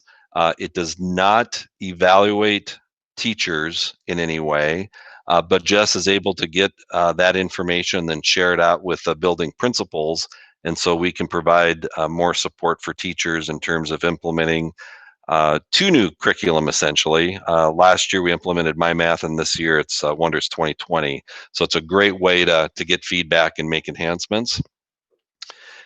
The technology department is reviewing technology options for a hybrid version of board meetings. I know that Dawn Wettern and her team did their work in terms of identifying that the middle school lunchroom would be the best area for that. And we just need to finish that work with Charlie so that we have that option of going to a hybrid version at some point. And really, the only other, 2 other things. There are bottles of water that are available to students in classrooms. Brent Lexfold indicated that usually 3 to 5 bottles are distributed each classroom each day, but teachers can request more if needed. So if kids are looking for water during the day because our drinking fountains are turned off, please have them talk to their teacher, ask for the bottles of water. If there aren't enough, the teacher can start requesting more on a regular basis. The best part, of course, about water, unlike milk, is that it can be stored at room temperature for future use. So we won't lose much material that way. And then finally, just want to recognize that the board did come up with 3 goal areas at our workshop session. First of all is to improve board training and communication, including orientation for board members, mentorship program, team building, and the use of some communication protocols. The second bulleted point was focusing on equity. And the third bullet point is implementing the education plan, including goals expressed in the plan. And that's all I have, unless you have some questions. Go ahead, Holly. Karsten, how come 6th grade isn't using Wonders? Yeah, we had a lengthy discussion a year ago in terms of what grades to cover, and we weren't sure if it would be grades K through 4, K through 5, or K through 6. I think the 6th grade teacher team had a strong reading curriculum at that time, and so they wanted to stick with that. We've had some teacher turnover in that area, and so we may need to look at 6th grade Wonders in the future. Do you think that could happen by maybe 2nd semester, looking at adding 6th grade? That would be a question for Jess Whitcomb and probably Jackie Paradis. I know that we've talked about that possibility because we see the value in terms of a sequential curriculum. We're very pleased with the curriculum, and I think if it's implemented with fidelity, we're going to see some great strides in terms of academic achievement. And so let me circle back with Jackie and Jess and revisit that at our next meeting. Okay, great. Yeah. Heidi. Oh, thank you. Karsten, I had a question. I had it under Operations Committee. I'm not sure why. But how are we doing with the application for educational benefits? I know that's still a struggle across the state, and I just wondered if we'd seen improvement with families filling that out because it triggers more dollars in different areas of the school district. And I know it's one of the pieces that school boards or association is going to go after at the legislature, saying, look, you know, we know the kids are there, they just haven't filed the paperwork. Do you have any sense of where we're at, or can you circle back to with that information at some other time? And if I could add that they haven't filled them out, and some people may believe that there's no incentive for filling it out, you know, because they are Right. getting the free Right. meals this year. That funding is critical to the success of our school district. Potentially, we could lose hundreds of thousands of dollars if we don't get those free and reduced lunch applications submitted, unless there's some changes at the legislative level. I know we're still down by at least 10% the last time I heard, but I don't want to quote a specific number because Right. there were some data entry issues. And so let me bring that up at the next time as well. Well, and I wanted to point out the language, because I think language is powerful there. And I've been saying the same term you used, which was the free and reduced lunch, but that keeps tying it to the meal plan. I like that phrase of educational benefits better, because there are other hidden things that families maybe aren't aware of. It isn't just a lunch program, it's all other kinds of support. So maybe if we reframed that a little bit, maybe that would help us. I think it's still going to be a challenge, but I do like that language better about application for educational benefits. I think it really explains it in a better way forever, not just COVID circumstances. But as you said, it could result in the loss of lots of dollars for us. So if we could convince families that their kids will benefit still from this, it isn't just a food program. Yeah, and the term educational benefits is the appropriate term, actually. For many years, it was called free and reduced lunch applications, but now they Yeah, do use yeah. educational benefits. I did ask Brent Lexfold and Melinda Johnson to make phone calls to parents as necessary if our rates are significantly lower compared to last year. So Right. I know that they've been sending out, they sent out, I think, a mailing over the summer, because that's what they typically do. They've also sent out some emails. We've asked our principals to send those emails out, because oftentimes parents, you know, will connect with principals as necessary. But the next layer is to really push on personal phone calls to ask parents to fill out those forms. Very good. Thank you. Arlen and then Holly in the queue. Yeah, I hope I'm asking at the right time here. I thought we were going to be getting regular COVID updates at our meetings, and I don't see it, so I'm gonna defer it here to the administrator report. If you could maybe elaborate.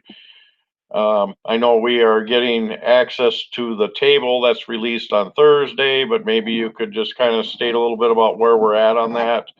And I've had some people express concern because our county COVID cases have been up considerably in the last few weeks or month, and if any other information is available on that, and if there's any other, I know we're limited with HIPAA on what we can disclose about what we have in our schools or anything, but we also been informed that there are a couple classes not taking part right now, so. Yeah, thank you. There is the weekly update from Stay Safe Minnesota that talks about our particular county COVID rates. It's included as an attachment with the agenda under administrative reports. So it goes by county, and the latest copy of that shows us at a 19.04 rate. That's under the level of 20, which would recommend typically that elementary schools go into hybrid learning. Now, as you may remember, all that data is based on 2 weeks prior. So this is a report issued last Thursday, but it's for 2 weeks prior. Rates are increasing. I know yeah, it's subjective if it's increasing slightly or if it's increasing significantly. My impression is that they are increasing significantly at this time from week to week, and so we're closely monitoring that. And I don't want to guesses or at least share any guesses about what it might be next Thursday, but I would at least say that it will be likely significantly higher than the 19.04. So we'll find out for sure here in 3 days. Now there are a number of reasons for it that it's going to be going up significantly. One is that we did have free testing in Red Wing during that time period. So understandably, if you give more tests, there are going to be more positive results, and therefore your rates will go up. So we knew that that would happen to some degree, but that does not explain the increase. As you know, rates are increasing throughout the state of Minnesota. Red Wing is no exception. Goodhue County is no exception. And so, that's increasing. We're also anticipating an increase because of Halloween. And it's not necessarily the kids, although that's part of it. It's also the adults. That's a big part of it too. If people are gathering, especially inside without masks, without social distancing, this is what happens. And it's a great concern for me and for our team. So now those county rates are one really important factor. Other factors include the number of cases within our school district, especially by building. We have a great COVID response team that is collecting information, and then they do COVID contact tracing. They're very aggressive with that. As of this morning, my understanding is that we have had 0 cases where one person had a positive test result and passed it on to another person within the school setting. Now, at least that's the information that we've received. But I think that shows that we have really set up our plan exceedingly well in terms of mask wearing, social distancing, keeping Jefferson, splitting up the elementary classes, walking through the hallways at the high school. Every time I do it, I had nothing to do with it, but I'm amazed at how clever they were putting up the barricades and then having people walk certain paths. And that work has paid off. There is no doubt about it. I'm really proud of what our team has done. So 0 cases of transmission within the school setting, but there are a lot of links with the community, not only with parents, but with friends, with the high school kids hanging out in basements of their friends on Saturday nights, and you name it. It's happening. Yesterday, late afternoon, I did meet with the principals because we had recently learned that there were some cases that are positive COVID test results. One was at Burnside School and one was at Twin Bluff. And I'm not going to mention if they were staff members or students or parents or anything like that, because really the thinking is that we don't want the guessing game. We don't want people sharing information. This is private information and we want to be exceedingly careful about it. But I will say that when those cases come to us, we look at the contact tracing. If we're concerned that there may be a close contact, I tend to take a more cautious approach.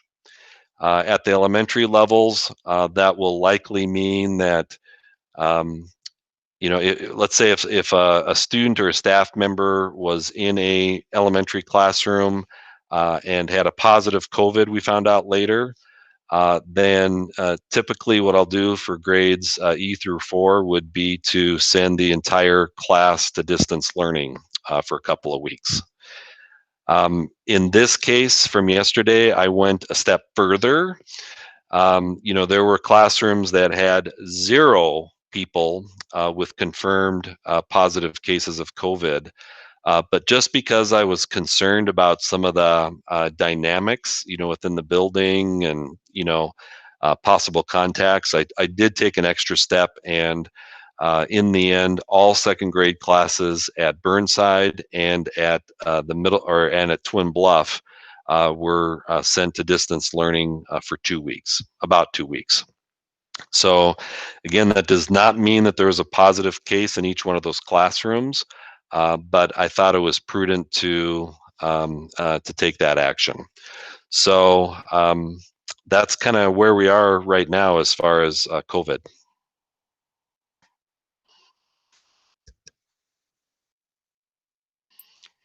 Any questions about that or the decisions? Just follow up, Carson. I don't know how, obviously we had second grade in those two buildings go to distance learning.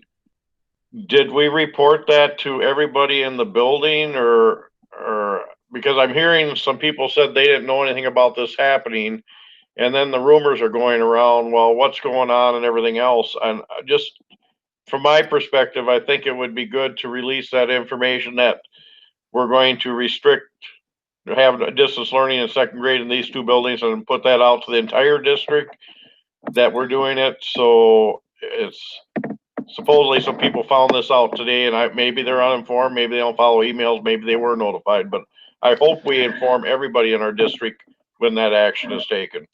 Yeah, yesterday we sent a message by phone and by email to just the second grade parents in those two buildings. In the future, though, if we're doing something like that, I think it's more prudent to send it to a wider audience to squelch some of the rumors. It might cause some gossip and some rumors, but you know, people are going to be talking about it anyway, and so it would be better if I could just share it with all parents directly. You know, so that's the plan moving forward. Today I was thinking about sending something out, but then I thought we should at least go through this board meeting in case there is some additional information to share. Then I can share it all at once. But I agree with you, Arlen. Go ahead, Holly. First of all, thank you, Arlen, because I wanted this to come up too, but I didn't know where to put it. So I'm glad that you started out the conversation. I appreciate that. Secondly, my question around the 2-week lag numbers. Do we have to follow those? Is that a statute? I could have missed this. To me, it seems more logical to follow current numbers than 2-week lag numbers. That's my first question. And my second question is, the free testing won't come on this week's results. That will come in the next 2 weeks' results, right? Correct. Right. Yeah. So and what holds us to this 2-week lag testing instead of current numbers? yeah, I wouldn't say that it holds us to anything. What we're doing internally is tracking COVID cases day by day. And so, you know, Joni and Shonda and the county, you know, have these charts where they're marking, you know, how many kids, and then they can project where we are, you know, at any given time. And so I think that's kind of where you're getting at, Holly. That's the latest, greatest information. I will say that a week or two ago, there were some estimates that were shared that were wrong. You know, the estimates at that time were, you know, pretty much higher than where we ended up. And so, you know, but we are monitoring that very carefully. I talk to Joni almost every day about not just school stuff, but also, you know, those rising county rates. And you're right, the free testing would not have impacted the rate that we had last Thursday, and if so, it was very minimal, depending on when they took the test and got the results, but it would be a minimal increase. That might show up though this coming Thursday, but that's not the only reason why those rates are going up. So can we stop using the 2-week lag data and start using more current data? Oh, I think we need to use both data points.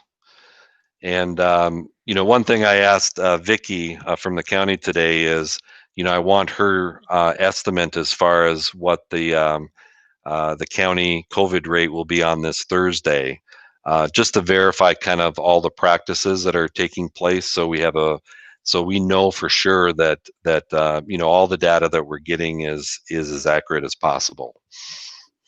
Can we, did we talk about at one point putting it up on our website, like keeping people informed of, I know that something was brought up and an email was sent out by not Jackie, but Lisa. But I know some districts actually put like something up on their website so families can stay informed. Because I'm a believer that if we know, we can do more, we can prepare differently than if we don't know and families are hit with it. Well, by the way, we're going in distance learning in 2 days because these are the numbers. Well, wait, the board said the numbers were, but that's on a 2-week lag. To me, that's really confusing. Yeah, and I know, I guess I haven't seen it, but I've also heard that there are some school districts that have the scorecard. And, I've talked to other superintendents who are really leery of doing something like that, for a variety of reasons. First of all, then the comparisons start with other data points. And so people are wondering, well, what's really going on? Who's lying? Who's covering stuff up? And then there's conjecturing about which child or which staff member has COVID at the school. If we, send letters out to parents every time there's a particular case. And so there are arguments both ways.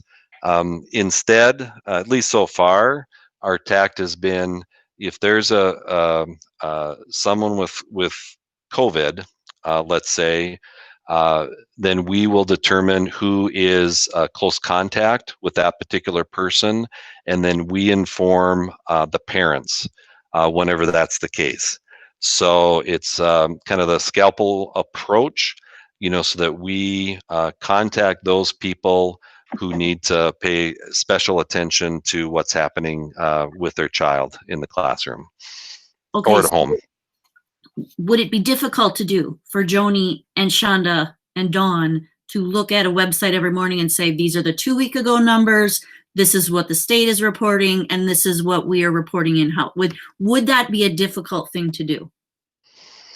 2 weeks ago, I would have said yes, it was difficult. Now it's easier because they are keeping those numbers. But a lot of times, it takes the state a couple of weeks to process that information. And so they make those revisions. And so the numbers probably won't match exactly. The issue though is, are we getting to levels that would warrant hybrid or distance learning for the elementary kids or distance learning for the older kids? That's really what the issue comes down to. I'm hesitant to start putting those numbers out there because it's going to be a judgment call on a lot of different factors, and that's one of them. Those are, well, the 2 week rates as well as our current numbers are two really important factors, but so are the school numbers. So are the location of those numbers. For example, if there's an outbreak in a nursing home in a different community, that will increase the overall county rate, but it may not impact Red Wing kids specifically. So, the data is shifting, and some of the parameters are changing. So I'm hesitant to do that. What would make you go in that direction? I think, I'm a former math teacher, and so I like to know, that the data that we're looking at is accurate and consistent, and it's definitely getting that way. I think the county has good processes set up. It seems like the state, has good processes, and I'm very confident in our team here.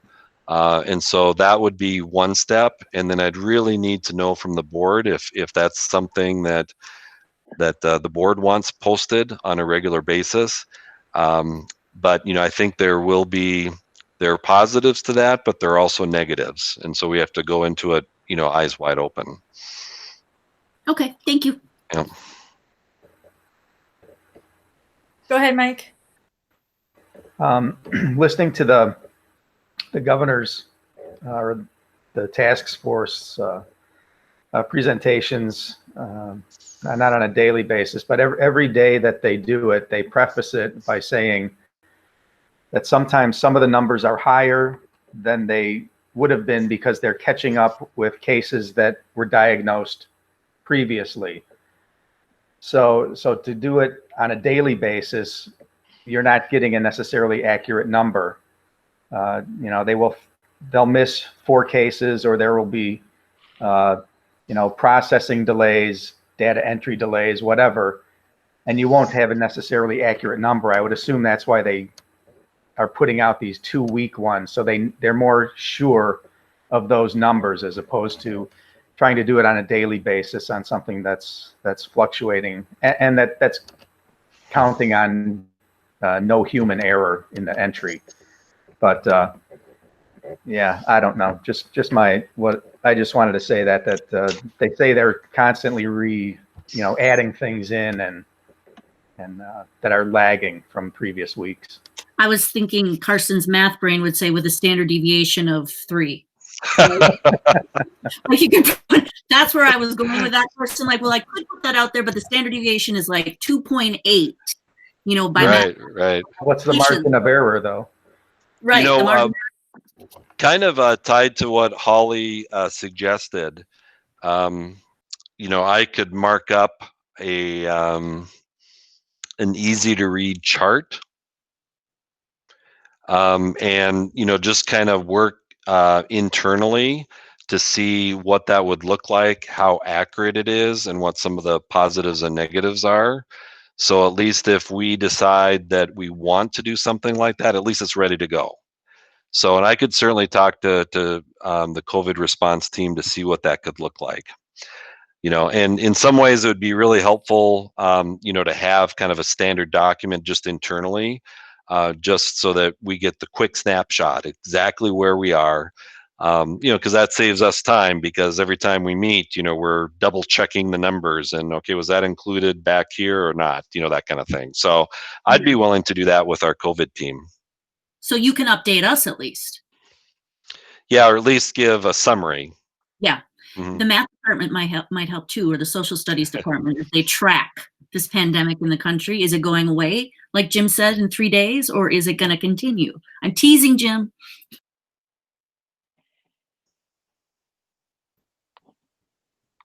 Well, I think you can't have too much information right now to make good decisions. I think looking at all the talking points and the data and the numbers is, you know, good. More information is helpful at this point. Also, as I was looking at the MSBA website, they've got some really good guidance there right on their front page. What you've described, Carson, is what they call the scalpel approach to making decisions about your school district individually, because, you know, we're very different than Casson or, you know, Mazeppa, Zumbrota. What's happening in Lake City, or, you know, on the western side of Lake City is very different than, you know, what's happening here. So I think it's really important to take a look at that, and also to keep track of, you know, our kids coming to school and sharing that virus here, or are we keeping it out of our buildings? And I'm very glad to know that we've got some good processes in place to be able to trace that very accurately and well. So thank you for that. Other COVID comments or response? No. All right, let's move on in our agenda then. This has been a very great, helpful conversation. Thank you. The next item on our agenda is the consent agenda. Anything that we need to pull from the consent agenda? No? Any changes, additions, nothing? Madam Chair, I'd just still like to have I'd like to just pull the minutes from the last meeting and the board workshop just for comment, since you can't do it during here now, so. Pulling the minutes. From the last meeting and for the board workshop. And board meeting. Okay. From 10. All right. So do I have any other discussion on the consent agenda? All right. Mike will make a motion to approve the consent agenda with the minutes pulled from the last 2 meetings. Motion made by Mike, seconded by Holly. Okay. Any other discussion? All right, as you can hear my black chime 8 bells. The motion on the table is to approve the consent agenda minus the minutes from the workshop and the board meeting. Made by Mike, seconded by Holly. We'll start. Starting with Mr. Bryant. Aye. Mr. Christensen, Oh. Aye. Mr. Derricks, Aye. Ms. Fair, Aye. Ms. Jones, Aye. Ms. Tower, Aye. and chair votes aye. So that agenda passes 7-0. All right, discussion on the minutes. I've brought this up before, and I'm not trying to pick on anybody, just a couple questions on things. Am I talking or am I muted? Oh, you hear me. We can hear you. Good. I just think it kind of came in light to the last meeting when we were talking about evaluations and where the minutes, how clear they are in that. I just want to question, I just like to have more in-depth minutes than what we have. I'm not trying to pick on anybody. I'm not that at all, but I just think we try to go back later and try to find out what we're looking for. By having a little bit more in-depth will help us, especially in the board workshop. I thought those were pretty generic. So I just wanted to share that. Maybe somebody can give maybe Superintendent Anderson can state, is Lisa do some of these minutes or any of these minutes of all the committees or the boards? Yes, she does. Except What does she do? I think I don't think she does finance committee because Jackie does those, and then Lisa drafts the board minutes, the workshop minutes, as well as the other committees that I used to do. I just think I just like to see us more information, helps future people coming on the boards too. So yeah, I'll just leave it with that.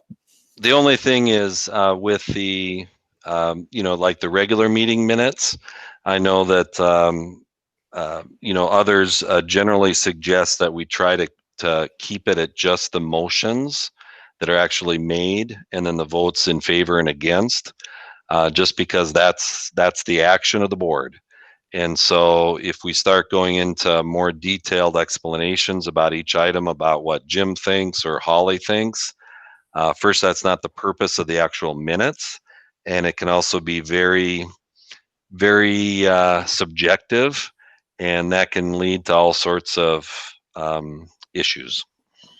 Okay, but that's not Workshop what I'm might be asking for. different. But that's not what I'm asking for. What are you asking for? Just a little bit more in depth. Is the motion made to accept donations? Why don't we list them? Oh, that's a nice thing to do.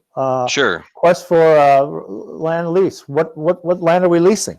Rental guidelines. Okay, we approved scenario 2. What is scenario 2?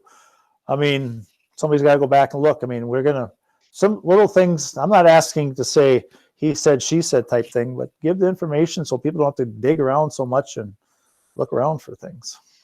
Well, we also have a video record of just about every meeting we have too. So we actually have 2 records now since we've gone to taping. So the minutes, we usually just keep, like Carson said, to the, that's what the clerk training was, just what the vote was. And then we also have the video record that people can just click on a streaming meeting too. And dig through 2, 3, 4, 5 hours of meeting to try to find it. So Well, anyway, hopefully- I'm not here to argue, debate it. I'm just saying I think we'll Hopefully look down not the that road long. and next year we'll just look at getting more in depth. So thank you, Madam Chair.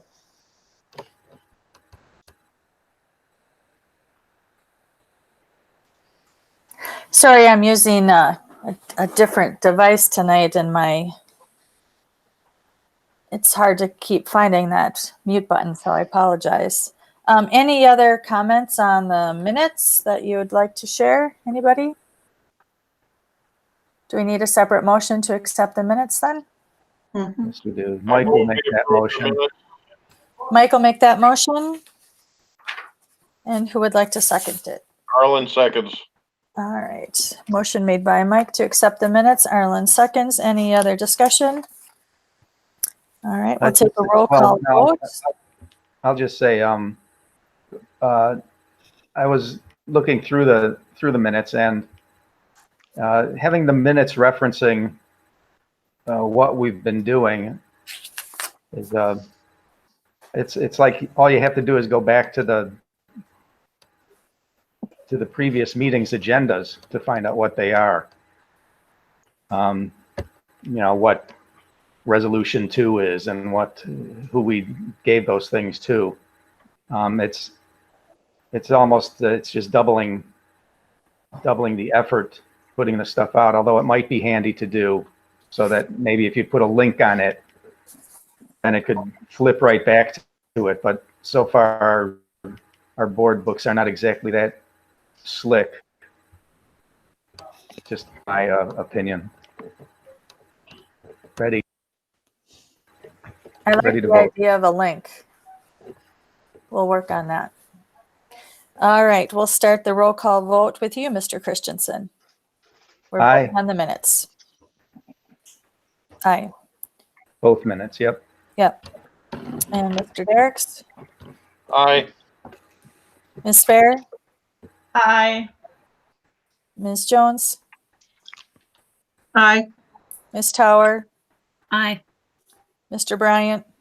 No. And chair votes aye, so that passes 6-1. Next item on the agenda is the resolution accepting donations and grants. Superintendent Anderson, would you like to present on that? You know, I'm trying to call it up here on my screen and I'm stuck right now. Would you mind just covering them real quick, Pam? Yep, I have them. Sargent's Nursery donated $250 for the Innovative Learning at Sunnyside. Phillips S. Duff Jr. Endowment Fund of the St. Paul and Minnesota Foundation donated $10,000 for the Artist in Residency program.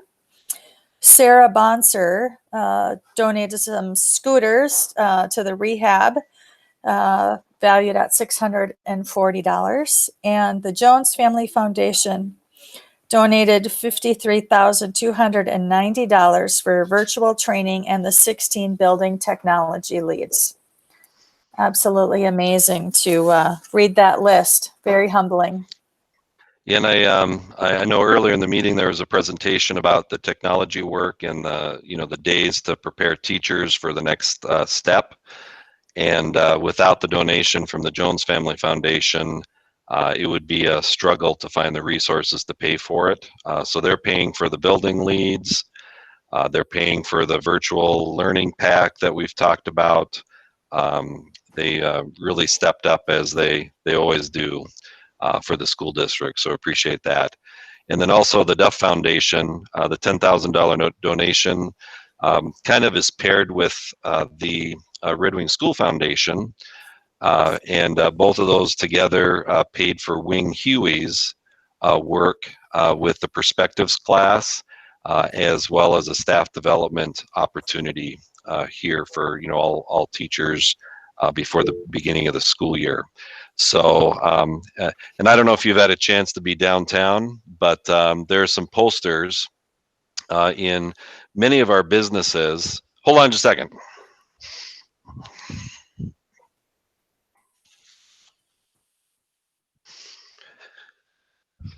Oh, it's really hard to see here. I'm sorry, but here's an example of a poster. It's called the Chalk Talk that Wing Huey does.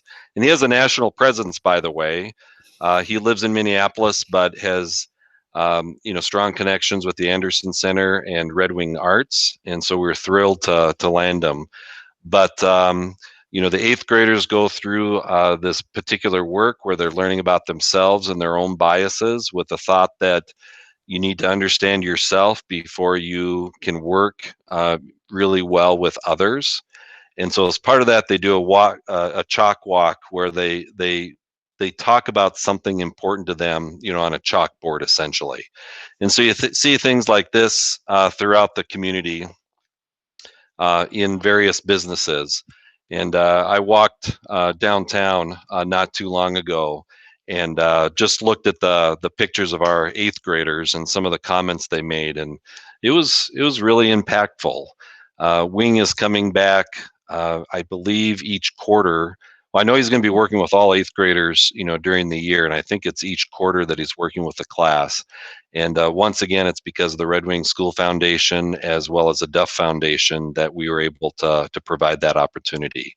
And it's just been an amazing learning experience for our 8th graders and for the staff. So again, thank you to those organizations.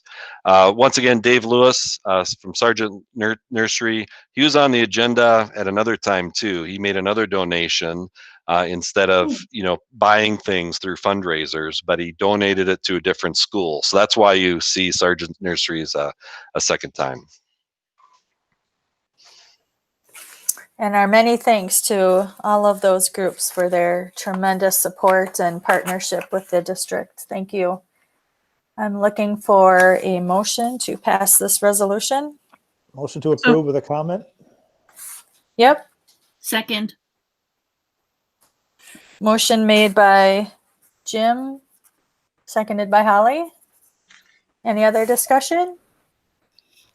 Me? All right, we'll take I a had roll a comment. I had a call. comment I yes, wanted to go make. ahead. Yep. Madam Chair, if you remember Yep, it? go ahead. Just so I went to school with a Philip Duff. I can't remember if he was a junior or not. So another, I'm pretty sure it probably is. So another Red Wing graduate coming through with a nice donation back to the school here. So I haven't had contact with Phil for many, many years. So hope he's doing well. So thank you. Actually, All right, we'll take a roll call vote, starting with Mr. Derricks to accept the resolution and donations of grants. Aye. Ms. Fair, Aye. Ms. Jones, aye. Ms. Tower, Aye. Thank you very much. Mr. Bryant, Aye. and Mr. Christensen. Aye. One chair votes aye. Passes 7-0. Thank you again. All right, the next thing on our agenda is the policy 535. Superintendent Anderson.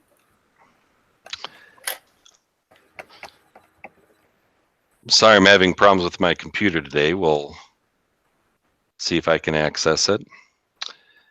We've had some inquiries in terms of using service animals within the school district. And so, obviously we want to provide that service to those who need it. But we also want to, set up particular guidelines for the use of service animals. And so I did look at the Minnesota School Board Association website, and then there is a policy for service animals in schools. So I'm including that for your review. Typically, there's a first reading, second reading, and then approval. But because of the immediate inquiries, the suggestion is to have an immediate approval, which means that it would last for 1 year. And during that time, the policy committee would go through a review and then take it to the board for those 3 times for review. So anyway, the suggestion is to approve policy 535 as presented.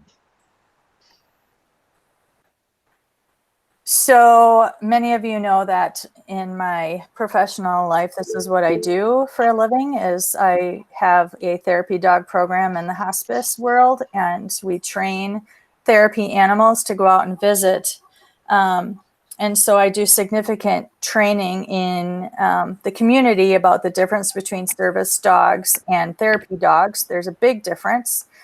Service dogs are dogs that perform a specific job, and they usually are specially trained up to $35,000 to $50,000 for training of an animal, and they have a specific job to do. They might be guides for the visually impaired. for hearing, seizure dogs, psychiatric issues, autism. They specifically are trained. And all of the things in the policy are really good to talk about service animals up until point number 10. Number 10 starts to talk about, well, all other dogs that aren't service animals. And that's where I get very concerned because it says if it's not about service animals anymore, that's non-service animals.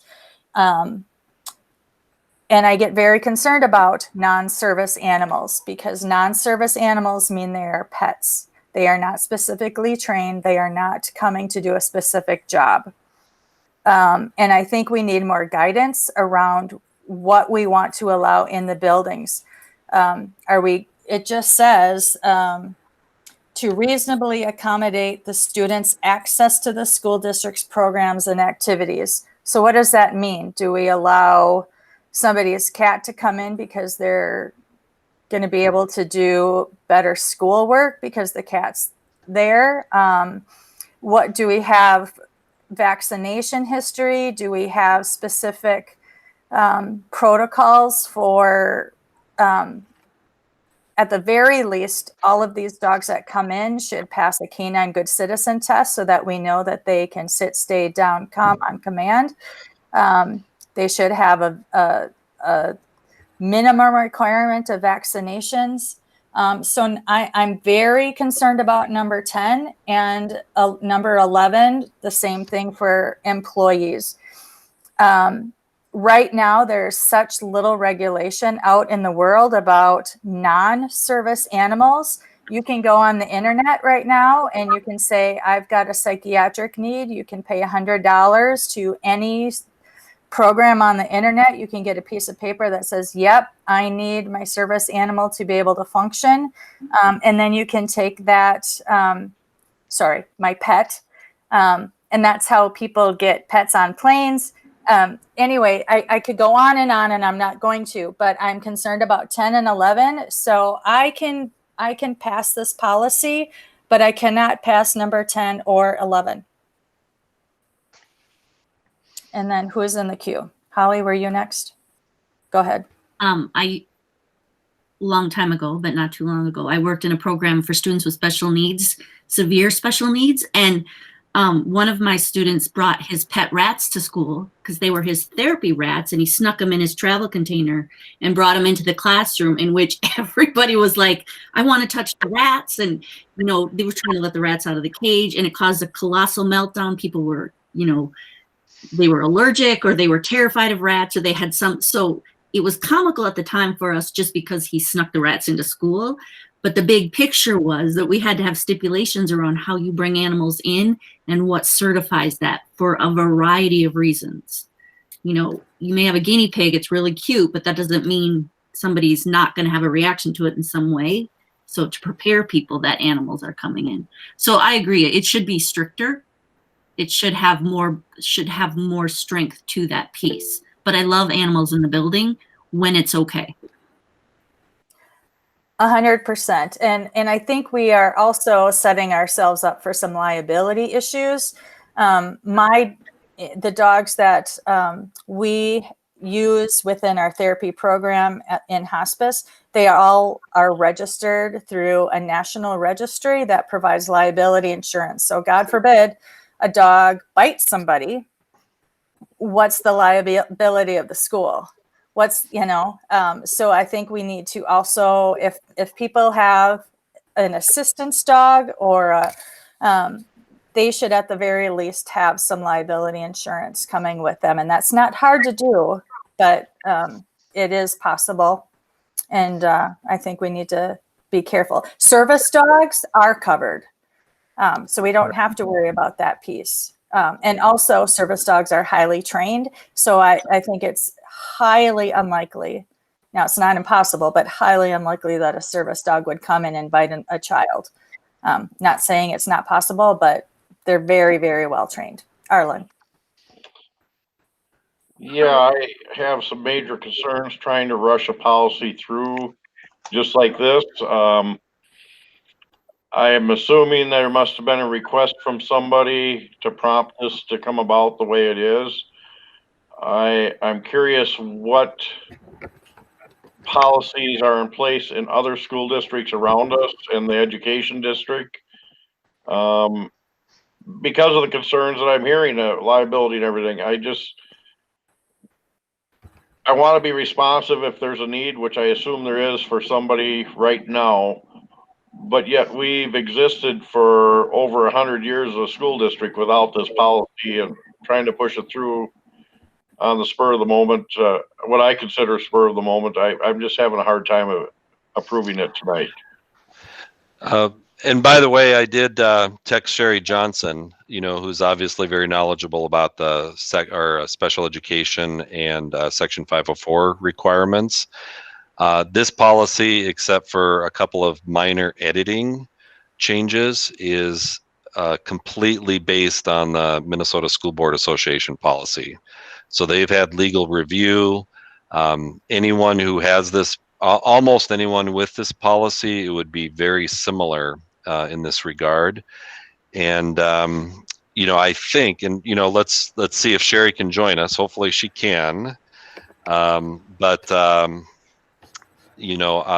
think approving the policy actually provides some protections to the school district so that we can limit what is coming into the school buildings.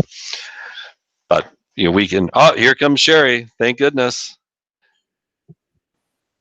Good evening, everyone. Hi, Sherry. Have you been listening to the board meeting by chance, or did I just pull you away from something? I listened for about the first maybe 40. I listened to the Jess and George proposal for the 5 days, and after that, I logged out. So you'll have to catch me up. Well, we're talking about policy 535, service animals in school. Mm-hmm. And because we've had some inquiries into the possible use of animals, and so I think understandably there's a question about why should we allow why should we allow non-service animals as an accommodation for employees or included in a IEP and or Section 504 plan? Can we not allow it? So we are allowed to ask the 2 questions that are on the policy and also on that form. So we can ask if the dog is trained, and I'm blanking. What's the second one? I don't have it in front of me. So is it the specific task? And the specific task it is to do. And then based on that, we can determine if we think that that's a legitimate task that needs to be done during the day. The animal or staff member, the student or the staff member would also need to be in control of the animal. So they have to either have the animal on a leash, or there's some instances where that wouldn't be the case, but that would be because of the particular disability. And we would know that. And they have to be able to care for the animal. So we aren't required, for instance, to have a staff member that takes the animal out to go to the bathroom. Now, I would say many school districts over the past maybe 5-6 years have adopted this policy. That's why MSBA has gone to the extent it has to create this policy and really make sure that it's following the legal standards. I really like the form because it has people spell out, and it's very consistent from person to person. It also, we had a request last year, I'm not sure if you'll remember, to have a therapy dog at Sunnyside. And then, of course, COVID hit and we put that all on delay. So it just starts to put some parameters around how we would go about doing this if the request were made. What happens if we don't have a policy, Sherry, in terms of the IEP or Section 504 process? Even if we don't have a policy in place, if there is a request, we will have to determine whether that, whether we feel the dog is trained and that there's a need for it in the school. If there's activities that the student would need help with, it's clear we can't say no to a therapy dog. We can ask those two questions. Is it trained, or what specific activities it is there to do? But regardless of whether we have the policy, we may have to follow the accommodation, which is why I would encourage you to have a policy so that we're clear and consistent with every person if we would have more than one request. About a year ago, another one of my districts had requests, and I think that's it. So it isn't well used. Oh, I think we definitely need a policy, but I think it needs to be more strict, especially with number 10 and 11. Jeannie, did you have? Yep, and so I guess I'd go a little bit further on the strictness. And again, I'm all in favor of a service animal, but in section 4, letter D, an individual with a disability may not be required to provide documentation such as proof that the animal has been certified, trained, or licensed as a service animal. And to me, that I think we have to have it be required that that documentation is there. So I guess I was really confused at that. And that is coming out of the federal law. That's the ADA law. That's specific language within that law. So we, if the law says that we can't ask for it, I'm not sure that we can go beyond what the federal law says and ask for it. But we can certainly consult with our attorney to ask, to have them work with us on what specific documentation we can ask for. I think that's a great idea. And Kirsten and I, Mr. Anderson and I had already talked about doing that if we get the request. What we could do, Sherry, is what if we just withdrew the policy consideration today and brought it back in 2 weeks, and then we can answer some of these questions, or perhaps somebody from MSBA or our attorney could at least address some of these questions. We can do that. The board should know that we have had a request that came forward to a team in school of a student who has a disability. And so we will have to respond to that request before your next board meeting. We've already put it off, I believe, 2 weeks. But that doesn't mean we can't ask the advice of legal counsel in the meantime and follow that as we're waiting to go forward to the board. Mike, you're in the queue? To do so. Me. Oh, I was way behind Janie back 10 oh minutes, gosh, 15 I'm so minutes ago. sorry, Heidi. It gets muddled up in there. That's okay. Sorry about that. A lot of us wanted to talk. So Janie, I think we're not reading it as closely as we could on 4D. You brought up that question. I think this district can ask for the documentation, but what they're saying is you can't have an employee wandering around saying during the day, we've already, they've put in a request, the district's approved it, they've filed the paperwork. Employees don't really get to go up to kids and say, do you really need that? I think that, and whip out that documentation like right now. I think that's what they're restricting. And because that goes into some privacy issues. So I think at the district level, we get the documentation we need, but each employee does not have the right. You're very restricted to what you can ask of students with their health plans, their disability issues and stuff. You can't just ask any question you want. So I think we're covered there in the way that you would want to see documentation. I do too, but employees just walking around can't do that. One of my concerns is with section 9 also. So say you have a person who needs this accommodation and you're saying allergies and fear of animals. So if you approve the service animal and they're in a classroom, so what accommodation is made for the child who does have an allergy? Do they get how do we address that fallout? Because it's clearly stated here that's not a reason to deny a service animal. However, it's not fun to keep showing up and sneezing your eyes out every day where school becomes a miserable experience for another student because there's an animal there. How do districts address that situation? We would have to move one of the two students, and there'd be a number of variables that would go into that. I'm not going to say we'll move this one all the time or this one. Right. I think we'd look at the whole setup. Okay. And make that determination so that both students can have a successful experience. This isn't unlike, we have a number of staff, or I guess even students, that have needed accommodations due to COVID. And so we make that determination, and then what we can say to building principals is, we have the staff or student, this is the accommodation we need to make, but we can't go into the details about what the medical condition is, for instance. And we don't want, let's say it's a student who has a particular, we don't want every staff member to then go up and start asking a student why they're doing it differently. So we share information that there's an accommodation that's been approved, but we can't go into those details. Good question.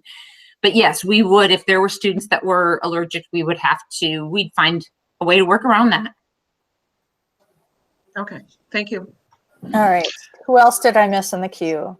We got Holly with the rats. Arlen? Mike? Suggestion, Pam, would be to entertain a motion to postpone approval of policy 535 until November 16th, regular meeting. Yep, I think that's a great suggestion. Mike, did you have anything to add in that? Pretty much we're well beyond whatever I could have added to it. So, in the meantime, I'll service go animal, back and I'll make sure we have any questions you have answered. yeah, and a service animal is a dog or a miniature horse, and that's it. That's the limit. How did they decide on that? I really don't want to know. Okay, thanks. I just would encourage you to think about what your policies and procedures are. I'm not asking about should we ask if they should need a service dog or not. But if you're bringing a support animal into the building or a therapy dog, what are you going to require? What is your bottom threshold of requirements? Do they have to have what vaccinations? Are they going to come with any liability insurance through any of the 3 major carriers that do therapy dog work in the United States? Those companies also require that your dog has the canine good citizens, so we know they have good manners. What if the dog barks all day long and is disruptive? We need to have policies and procedures in place that clearly state this is what our expectations are. If you have not a service animal, but a therapy dog, because that's what 9 and 10 are talking about, or 10 and 11, excuse me. Those aren't service dog clauses. Those are therapy dog animals. There's a difference between service dogs and therapy dogs, completely different. So I would just some of those animals, some very clear parameters on policies and procedures for support animals. Mm-hmm. And if the animal is disruptive, that is cause to say the animal cannot return. So that we know some of those answers already. And so we can spell those out a little bit better. Yeah, I think we need to. All right, let's. Are the service animals also restricted to dogs and horses? What's that? Are the therapy animals also restricted to only dogs and horses? No, at the University of Minnesota, they have a therapy chicken that visits students. So, yep. Not lying, you can't make this stuff up. And the rats, they're real too. Yep, I get it. I have All one right, named so can I have a motion to table this policy until the next time? Actually, Pam, a point of order. I think there's no sense of, there's not an urgent reason to lay it on the table. And so I think the appropriate motion would be to postpone consideration of policy 535 until the November 16th meeting. Perfect. I I was in agree. the queue. What's This that, is Arlen. I was in the queue. Arlen, go ahead. Yeah, I was just, prior to Carson coming in there, I was gonna ask, do we need to take action tonight, or do we just take no action tonight and then it'll be brought back to us when it's ready to come back? Yeah, that's an option as well. What do you prefer, Carson? I have zero preference. So, I know that in the past, what we've done is if we didn't take action on a particular item, then we could bring it back November 16th or at a special session or, a meeting in December. So it probably gives us more flexibility. So I think that'd be the best way to go, is just not to take action, and with the understanding, of course, that we'll bring it up at a upcoming meeting. We might bring it up at an upcoming meeting. That sounds great. Okay, I will not make a motion then. Perfect. Anything else on this topic? No action taken. So we'll move on in our agenda. Business item 4.2, the Voluntary Employee Benefit Association Plan. And Jackie will present information about this. All right, in your packet, you had some pros and cons of moving our HRA plan we have with Health Partners right now to a VIBA account with the Southeast Service Co-op. We discussed this a little bit at our LMC meeting in October. I did some further research and sent information out to the LMC again around the middle of October. And now we have some drafted MOUs for you to consider. All our bargained groups have language specifically designated that they're $75 a month, and then their wellness incentives go into an HRA account. This would change any references in those bargained contracts from HRA to VIBA. The reason we're looking at a VIBA instead of an HRA is it is more secure for the employees. It would put their money into a trust instead of just sitting in a bank account, which is still in the district's name. So the money basically goes into a trust in the name of the employee. The employee has options to invest those funds and earn some interest. Any money that is currently with Health Partners would be moved into the trust with Southeast Service Co-op. Those are some of the highlights.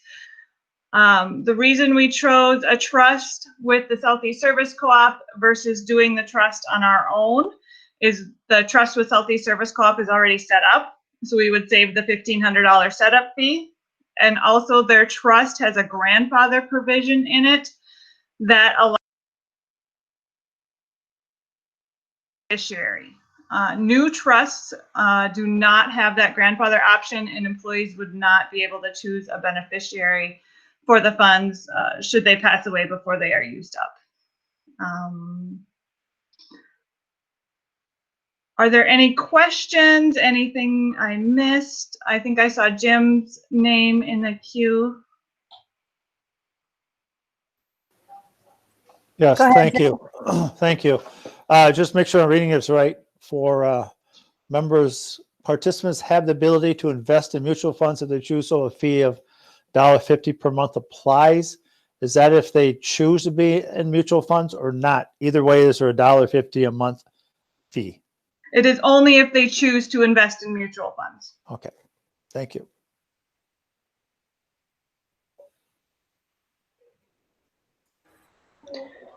You know, maybe if I can just add, this was a big topic because of our health insurance changes. So Jackie, wouldn't you agree with that? And Karsten? And I would say that our health consultants, have talked about how great this program was. And in general, I'd say this is a really good plan that they have touted. I don't know, Karsten and Jackie, if you want to share that, but I just wanted to make sure you guys knew that too. Yep, our Intelligence is highly recommending this. They are seeing about 90% of the government entities that they work with use a VIBA over an HRA for some of the reasons outlined in the document.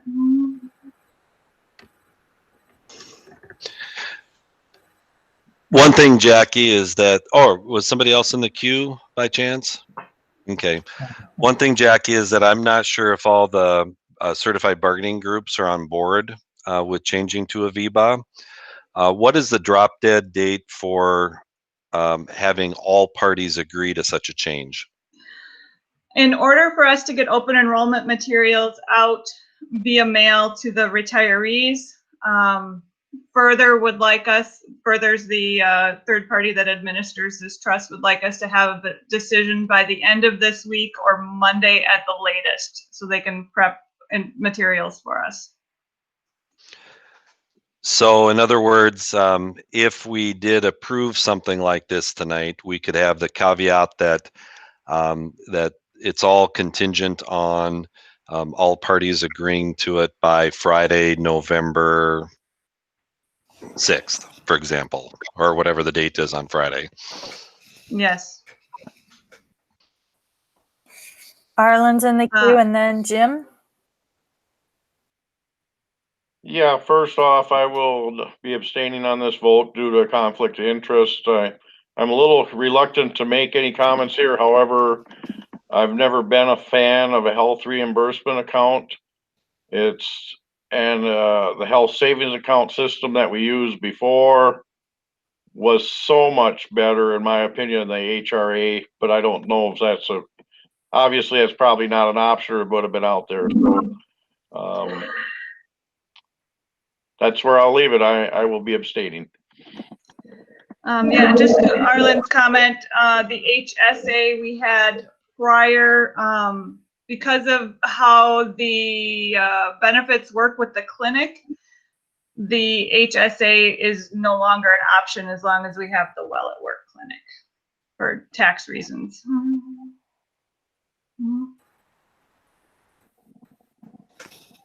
And Jim? Thank you, Madam Chair.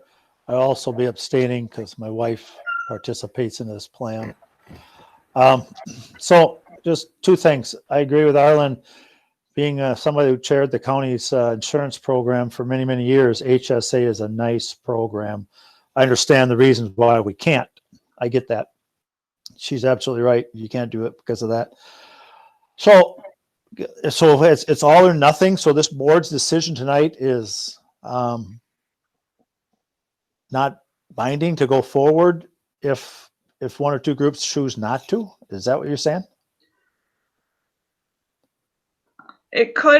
We could end up having to open up two different types of accounts if not all groups are in agreement because of current contract language. And okay, if that happens, I suggest you would bring that back to the board because ultimately we should be making the decisions to go forward with this VIVA plan. I get it. You need MOUs. Thank you.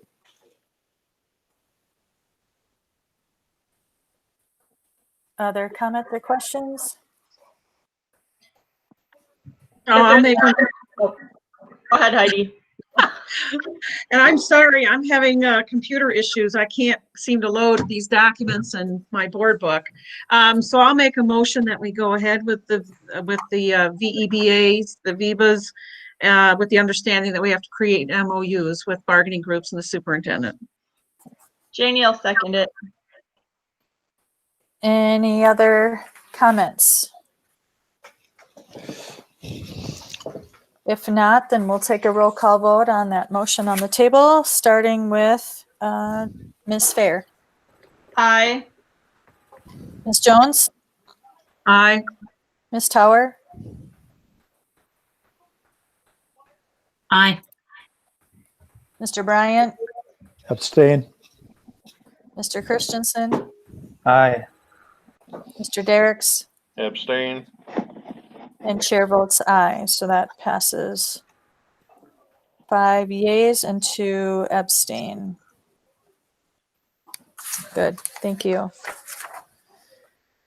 All right, now, superintendent evaluation. We'll open that back up for more discussion on if we want to close the session and have a conversation about the evaluation, or if you'd like to move it to the next meeting. So Pam, this is Heidi. my question is, so is there a summary document that you said there was a 20-page document that put everybody's, the ratings together and then listed all the comments? Yes. Were you, typically in the past, I think we've done, in the old days, before we had virtual meetings and in the early days of implementing the superintendent evaluation process, I believe we collated all of that and then handed out a paper copy during the closed session. So they're really, because it is kind of, it's personnel data on the superintendent, it's evaluation. I think we wanted to be really respectful of how that information got shared. And then I can't remember if we've had a link now that we, have updated our process, if we've had a link that we were connected to a virtual, document that listed all of those things. So I, without having access, I guess, to either, that summary document, that was part of the discussion, was to see, the comments. And that we had, when we all shared that rating system, so we knew kind of where it all tallied out as a whole. Because I remember graphs that said, well, 2 people gave a green light, 3 people gave a yellow light, and 2 people didn't know or how to address that question. So I think without that information in front of us, I think it will be difficult to go forward. And that has all been sent to you after the meeting started. So we do have that. You should have that in your email. Okay. Right. And you're exactly right, Heidi. That isn't something that we have traditionally sent out prior to a meeting because of the sensitivity of the matter. And the whole point of having the evaluation in a closed session is for us to discuss each of those items as a board together. So I guess that's where I was coming from. Arlen, you're in the queue. Yeah, thank you. You said the information has been sent out now since the meeting started. If it has been sent out, I guess, like Heidi said, what's the sense of going to the meeting and talking about it if you don't have the information to decide what you want to talk about? And if we're going to spend 10 minutes or 15 minutes reviewing the information, reading it at the meeting before we start talking to each other, I just think it's not a real good use of our time, and I'd rather see us wait 2 weeks.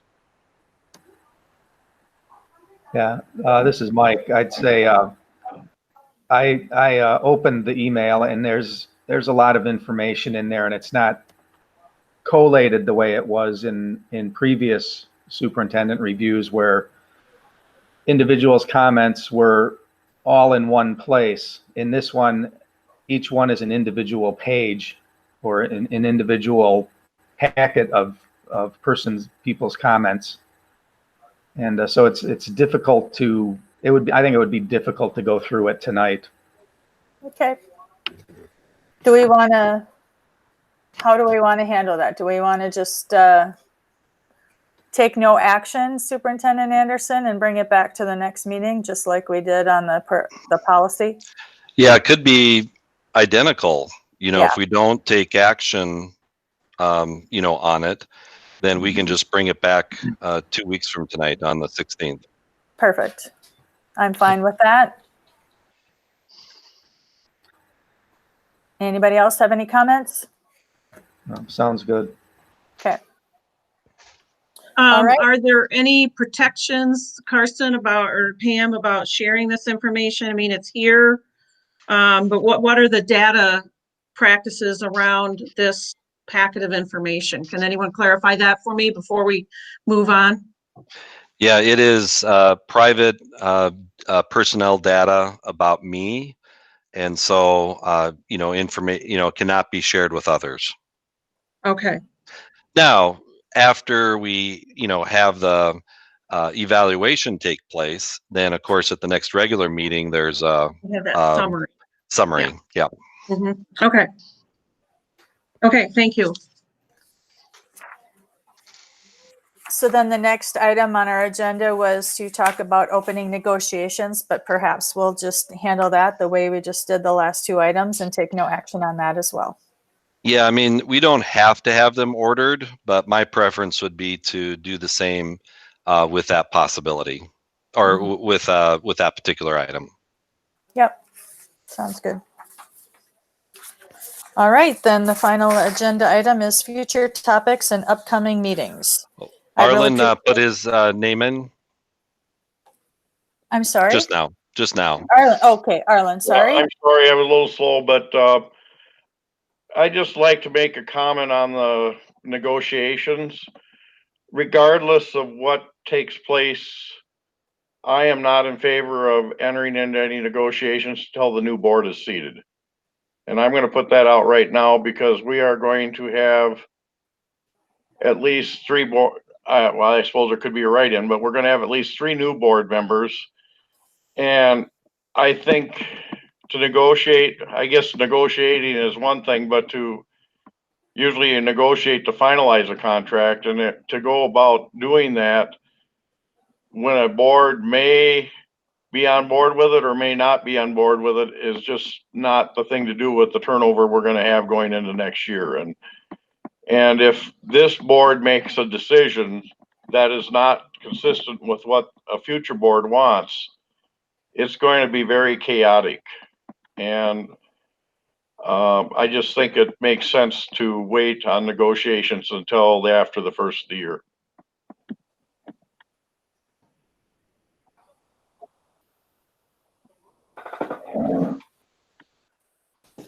Yeah, and I'll respond, but waiting until the first of the year means that there'll be 3 or 4 new board members, and it will take months for us to get into a routine of working together, of hearing multiple perspectives, and board members understanding who I am and how I do things, and vice versa. And I just think it's a bad thing for the board and the district and the superintendent to wait several months until a decision is made. And one reason that the timing is better for me now rather than later is, if there was another option for me now, it would be much better for me to know one way or the other. If the board wants me to stay for another contract, so we can wait a couple of weeks and see what happens. But I if you don't want me, just say so. And I've said that before. But it'd be nice just to know one way or the other. I think it's better for everyone.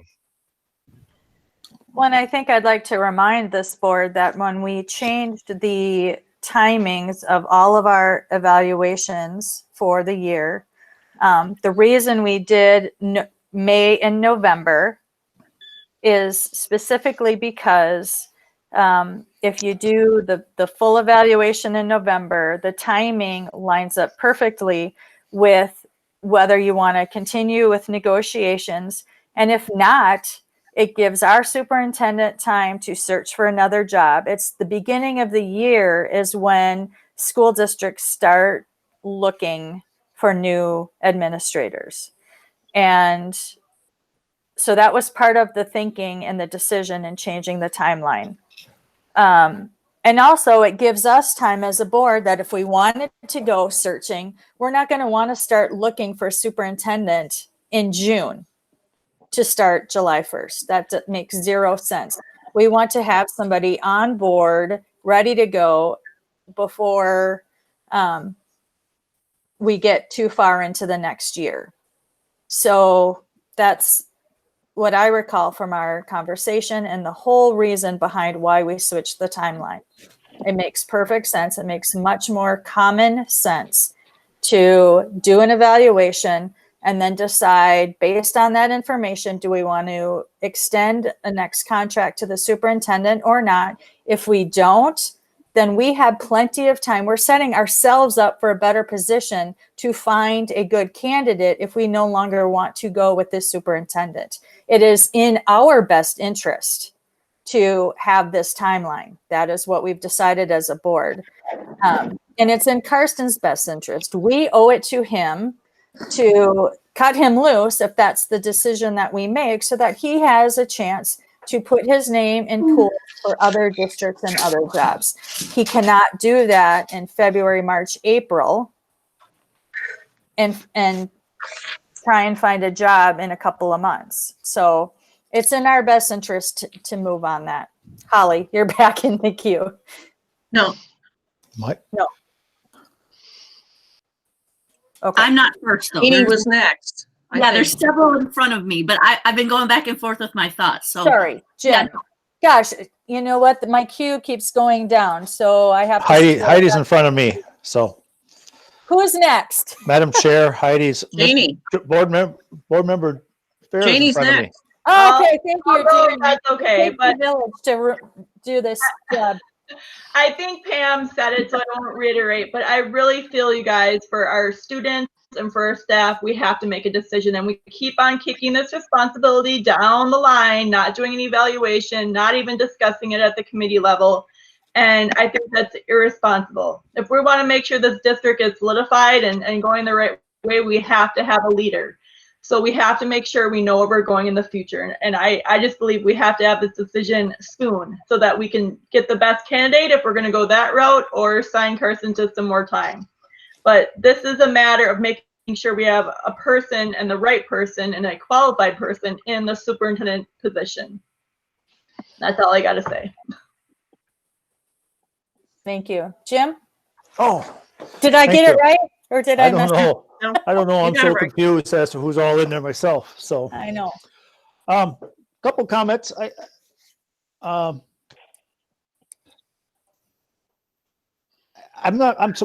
kind of surprised that somebody's got just under 8 months left in this contract, that we have to stop everything before this new board takes over and get this taken care of. Currently, we're going to have anywhere from 43 to 57% difference overturn or change on this board. So why don't we want to take the people that are coming on that have stepped forward to file, including you, Madam Chair? You filed. Why wouldn't we want to let them be part of what they asked to be part of? It's beside me that we're just missing their way, that the fact that they're going to come on board and have put their name, 11 people put their name and paid their money and put their name to be on the ballot. So, yeah, I'm not sure, you know, and last spring, or whatever spring it was, spring of 19, this never came up then, as to we have to rush it through. We have to get done right away because of whatever.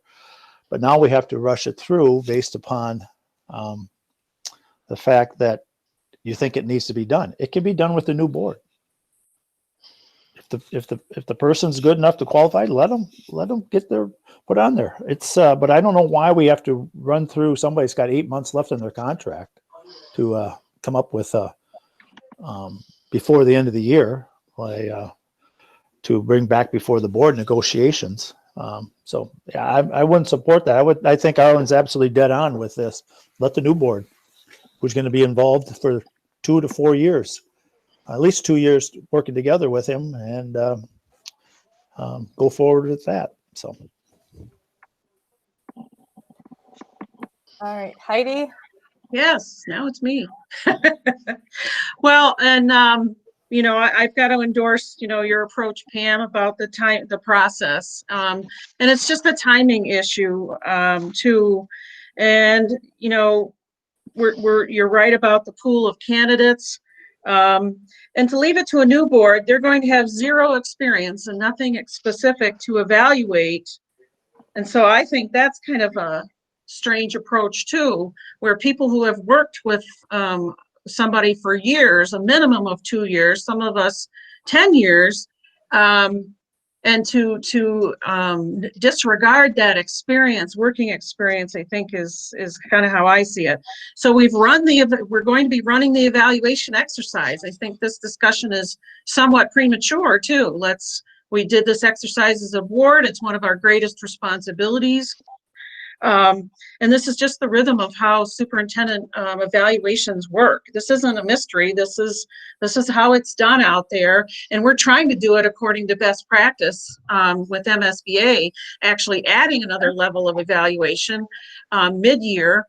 And then the time frame, we cannot negotiate with the superintendent until after, June 30th of this current year. I mean, so we're guided by law, common practice, and then the rhythm of how this works in the school district world. So I look forward to the evaluation process at the next meeting. Thank you, Heidi. Mike? I agree with the way you laid it out, Pam. It benefits both the district and the superintendent to figure out before the end of the year whether you're going to go through with employment or not. It's and to have 3 new people coming on board, brand new, not having any experience with being in the district, running the schools, I don't see what value they can necessarily add unless they come in with an opinion of their own, that they're not coming in to objectively see what's going on in the district. I don't see how you can get any experience if you start negotiations and or evaluations in January or February or March.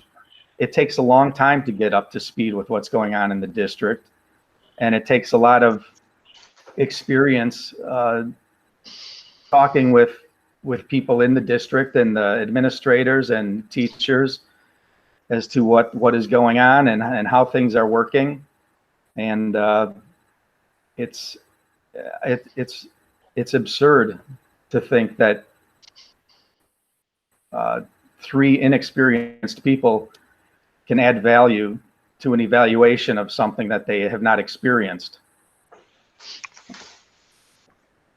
So I think we need to go through with this. And if there's such an objection to Karsten being our superintendent, we can do a 1-year contract. But to leave it up to the new board is just it makes no sense to me. The first thing they have to do is hire a superintendent. No way, it makes no sense. That's it. Okay. All right, thanks, Mike. Holly, scratch Holly, wait, Holly. I changed my mind. Okay, when I came on the board in 2019, why did we do the contract then? I voted for a 2-year contract for Karsten. I proposed 3 years. The 4 of you said no. Arlen said no, 2 years. Jim said 1 year. So why in 2019, in January or February, was it good enough then, but now it's not? I don't know the answer to that, but the consistency behind it is shaky. So to say that, people are coming onto the board with no experience, I disagree, Mike, and I'm going to say it gently. I'm a teacher for 25 years. There's a lot of things that I knew coming onto the board. There's a lot of things that I learned. But even as a 2-year board member, I'm going to continue to learn things. And a lot of things I know are going to continue to be strengthened. So to say that they don't have experience, I don't think is a fair statement. Now, have they been on a finance committee? Maybe not. But are they good at finances? How do we know? So common sense could go either way on this one. But I do know that we voted Karsten in 2019, or not voted him in. I'm sorry. We finalized the contract in 2019. So I'm curious as to how all of a sudden that's not going to work. And you know, nobody has to respond, but I just know that that's what happened because I proposed 3 years, which would have taken us through 2021, and I was shot down. So that's all I'm saying. It seems, again, confusing. Yeah. Oh, if I could just add something first, you know, the board and the superintendent have the right to negotiate, you know, during the last year of my contract. So, you know, if we negotiate now or negotiate late, you know, after January 1st, it's up to the board and the superintendent. You know, there's no such thing as past practice. And, you know, I will say though that negotiating now is consistent with what we've talked about since January, when we decided to go for implementing the MSBA model. And there's no doubt about that. I know Arlen was a strong proponent as well as others in terms of following that timeline. And it just makes sense for everyone. I will also say that, you know, let's say the board changes. You know, and I know there have been some conversations that have taken place. You know, and so, you know, maybe people have formed opinions about me. You know, one thing I'll note is that if there's a board that doesn't want me, then, you know, I get that. I understand that, and I will look for another job. So even if I have another contract in hand this fall, if the new board doesn't want me, then, you know, I will look for another job. It's as simple as that. But I think it's important to, you know, treat all of our employees fairly. And, you know, if there's an issue out there, just say it. You know, if you don't want me as your superintendent, just say it, you know, instead of coming up with these red herring arguments. Well, and I think when we were negotiating back in January and February for the start of a July 1st contract, the reason we changed it is because that felt too late. It felt too late for us to look for a good, like, what if in January or February, yeah, you said, yeah, let's do 3 years. But what if we were in a completely different place and we didn't want Karsten anymore? January or February or March, whenever we decided and voted on that contract, was almost on the late side of trying to find a good candidate to fill that spot. Do you see what I'm saying? We would open up the job March, April, then we had to do all that interviewing and searching in a small amount of time. So I think by backing it up and starting negotiations sooner, it gives us more time. It gives the superintendent more time. It's all in good common sense and putting us as a district in a better position to find the best candidate for a job if we go with somebody else. Or when we go with somebody else, because I assume that even if Karsten stays till he retires, at some point we're going to need a new superintendent. So when do you want to start looking for a new superintendent if we have that chance or opportunity? Do you want to start looking in March, April, for somebody to start in July? I don't think we do. So we're just trying to set ourselves up. We changed the timeline to give us as a board more chance and more time to look for better candidates when or if need be. I'm going to respond real quick though, just because you were answering my question. I'm going to respond. That's, like Jim said, only 57% of it could be 43, it could be 57. That's their decision to make.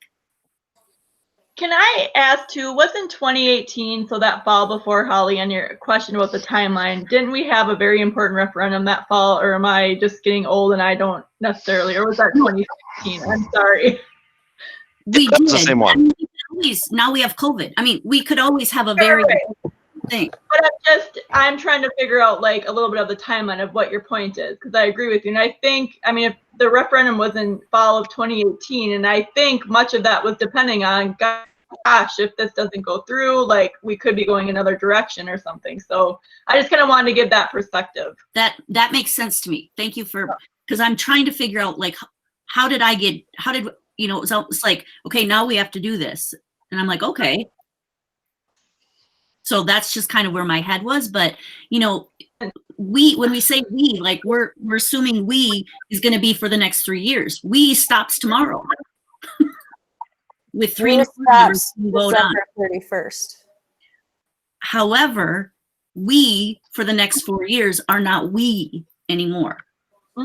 In all fairness to new people coming on. So anyways, I'm done. All right, so let's hear from Jim and Mike.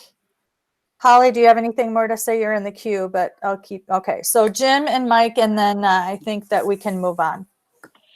Go ahead, Jim. Oh, you're on mute, Jim.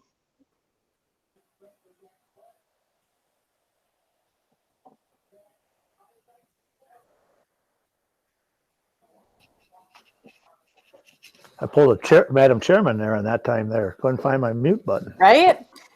So, as a board member, I take offense to the red herring comment by the superintendent. So with that, I've pretty much spelled out over the last almost 2 years I've been here about the leadership and that, and it hasn't been to what I want to be. So I try to meet with him one-on-one, but he doesn't follow through with, I share my concerns and then they don't always, something else happens. So him and I have a meeting at on the 4th at 8 a.m. I'll try it again, but I'm losing patience. So wait a second, Jim. Wait a second. Wait a second. What are you talking about? Wait a second. You're the one that wants to talk about. You're the one that said through that red herring. I'm the one that mentioned at a one-on-one meeting about looking at a full-time finance person. 10 days later, you rammed through a request for a 3-year agreement for the whoever Todd Netsky's company is, and then with that, you failed to tell us there's a 20% hit by telling us if we get out of it early. Why didn't you even? You never even thought about that conversation. You did it, in my eyes, deliberately. And yeah, I got no faith in you. So go on, do what you got to do. But you just muted, Jim. Okay. You know that's the reason I did. And it's that's why it's important to have evaluations. But I will say that we've had several one-on-one meetings since you've been on the board. You've postponed a couple of times. There was one time that that I ended up having to meet with a parent over important issues, and so I wasn't able to attend our meeting. I've gone down to your office in Goodhue. I'm willing to meet with you here. I'm willing to meet with you virtually. So any insinuation that I haven't met with you is just wrong. It's just wrong. I said, and I will say, you know what, Jim, it's my turn with the floor. Go ahead. And I will also say that at any time over the last 2 years, you could have made a motion to hire a full-time business manager. You could have made an amendment to hire a full-time business manager, and you didn't. Just because Jim Bryant wants that particular issue doesn't mean that I need to support it. I'm going to have my own opinions. I'm going to follow the full board. Don't get me wrong. But, these are important issues that we need to discuss together. And so I will stand by my recommendation to keep SMS as our business management firm. Jackie Paradis is outstanding. And, I think it's important to keep those issues out there, to vote on the issues, and then move on. For clarification, I never said you wouldn't meet with me. You have met with me twice. Once we're in your office, and then once down in Goodhue. But there was no other meetings planned. There are a few canceled, but they were fulfilled by the 2 meetings that we've had. Only, and that came about after our first school board evaluation process. There's only been 2 scheduled, so we'll go on. Thank you, Madam Chair. I'll quit. Yep, thank you. I think we need to rein it back in. We've been talking about the timing of the superintendent evaluation. We've agreed that we're going to do it in 2 weeks' time, so we will go ahead with that plan. Mike, your name was in the queue. I don't want to skip over. Do you have any last comments on this evaluation piece? Yeah, the superintendent evaluation, when Holly and Jim first came on the board, had been put off. And that's why we wanted to get into a regular cycle and a more beneficial cycle for the district. That's how we got to where we are today. And we need to, it's the best thing for the district. It's the best thing for the superintendent. And I think it's the best thing for new people coming on the board to have somebody there who knows what's going on, who's familiar with it, and can lead them, or at least guide them into their new positions. Especially if there's only 3 experienced board members and there's 4 new ones, it would just be a very difficult thing. This is, we've had trouble with timing in getting our evaluations done, both the board self-evaluations and the superintendent evaluations. So we're trying to get a rhythm down and make things more regular. So if the next board can succeed in doing that and getting regular meetings, regular evaluations, all the more power to them, because it does seem like something always comes up, but we need to set it and do it, and not put it off because of something that comes up. Yeah, agreed. All right, thank you. I'm going to move us on now. The last piece on our agenda is future topics and upcoming meetings. There is a nice list there talking about all the coming things for the rest of the year, who is meeting where and when. So I will just refer you to that. Is there anything else that needs to be added to this list that's not on here? Holly? Yes, I was just hoping Carson could come through with some kind of charting for COVID. Okay. Event that he doesn't have to say we're going remote right now because of numbers. I would like to see some kind of charting go on for at least the board members to see and possibly public, but I just wanted to add that in there. Thank you. Good. Yeah, thank you. We talked about that earlier today, but I'm glad you brought that up so that we can make sure that doesn't get lost. Great. Any other meetings? Heidi? I just want to clarify the canvass, the election results. Is that a full in-person meeting as far as we know at this time? And what is the location? My assumption, unless Lisa has heard otherwise, that it's a virtual meeting. Oh, okay. So, but we will double check that to see if there are some special election requirements. Okay. So Lisa, if you wouldn't mind checking with the county just to double check that. Okay, thank you. And by the way, I put it as late as possible because I'm sure it's going to be a busy place down at the county. And you know what, at the beginning during the recognitions part, I should have recognized them because during our referendums, I know how much work goes into this. And of course, with tomorrow's election, it's going to be tenfold. So thank you to everyone at the county working with elections as well. Absolutely. All right, good. Anything else? Any other topics or upcoming meetings? Seeing none, then I will look for a motion to adjourn. Motion to adjourn. Holly? Oh, who said so moved? I'll give it to you, Holly, to the motion. Who wants to I can second it. Janie, second it. All right. We will start with Ms. Jones to vote. Aye. Ms. Tower? Aye. Mr. Bryant? Aye. Mr. Christensen? Aye. Mr. Derricks? I am gladly done with this meeting. Ms. Fair? Aye. And chair votes aye. We are adjourned 7-0. Thank you, everyone. Good night, everyone. Good night. Night.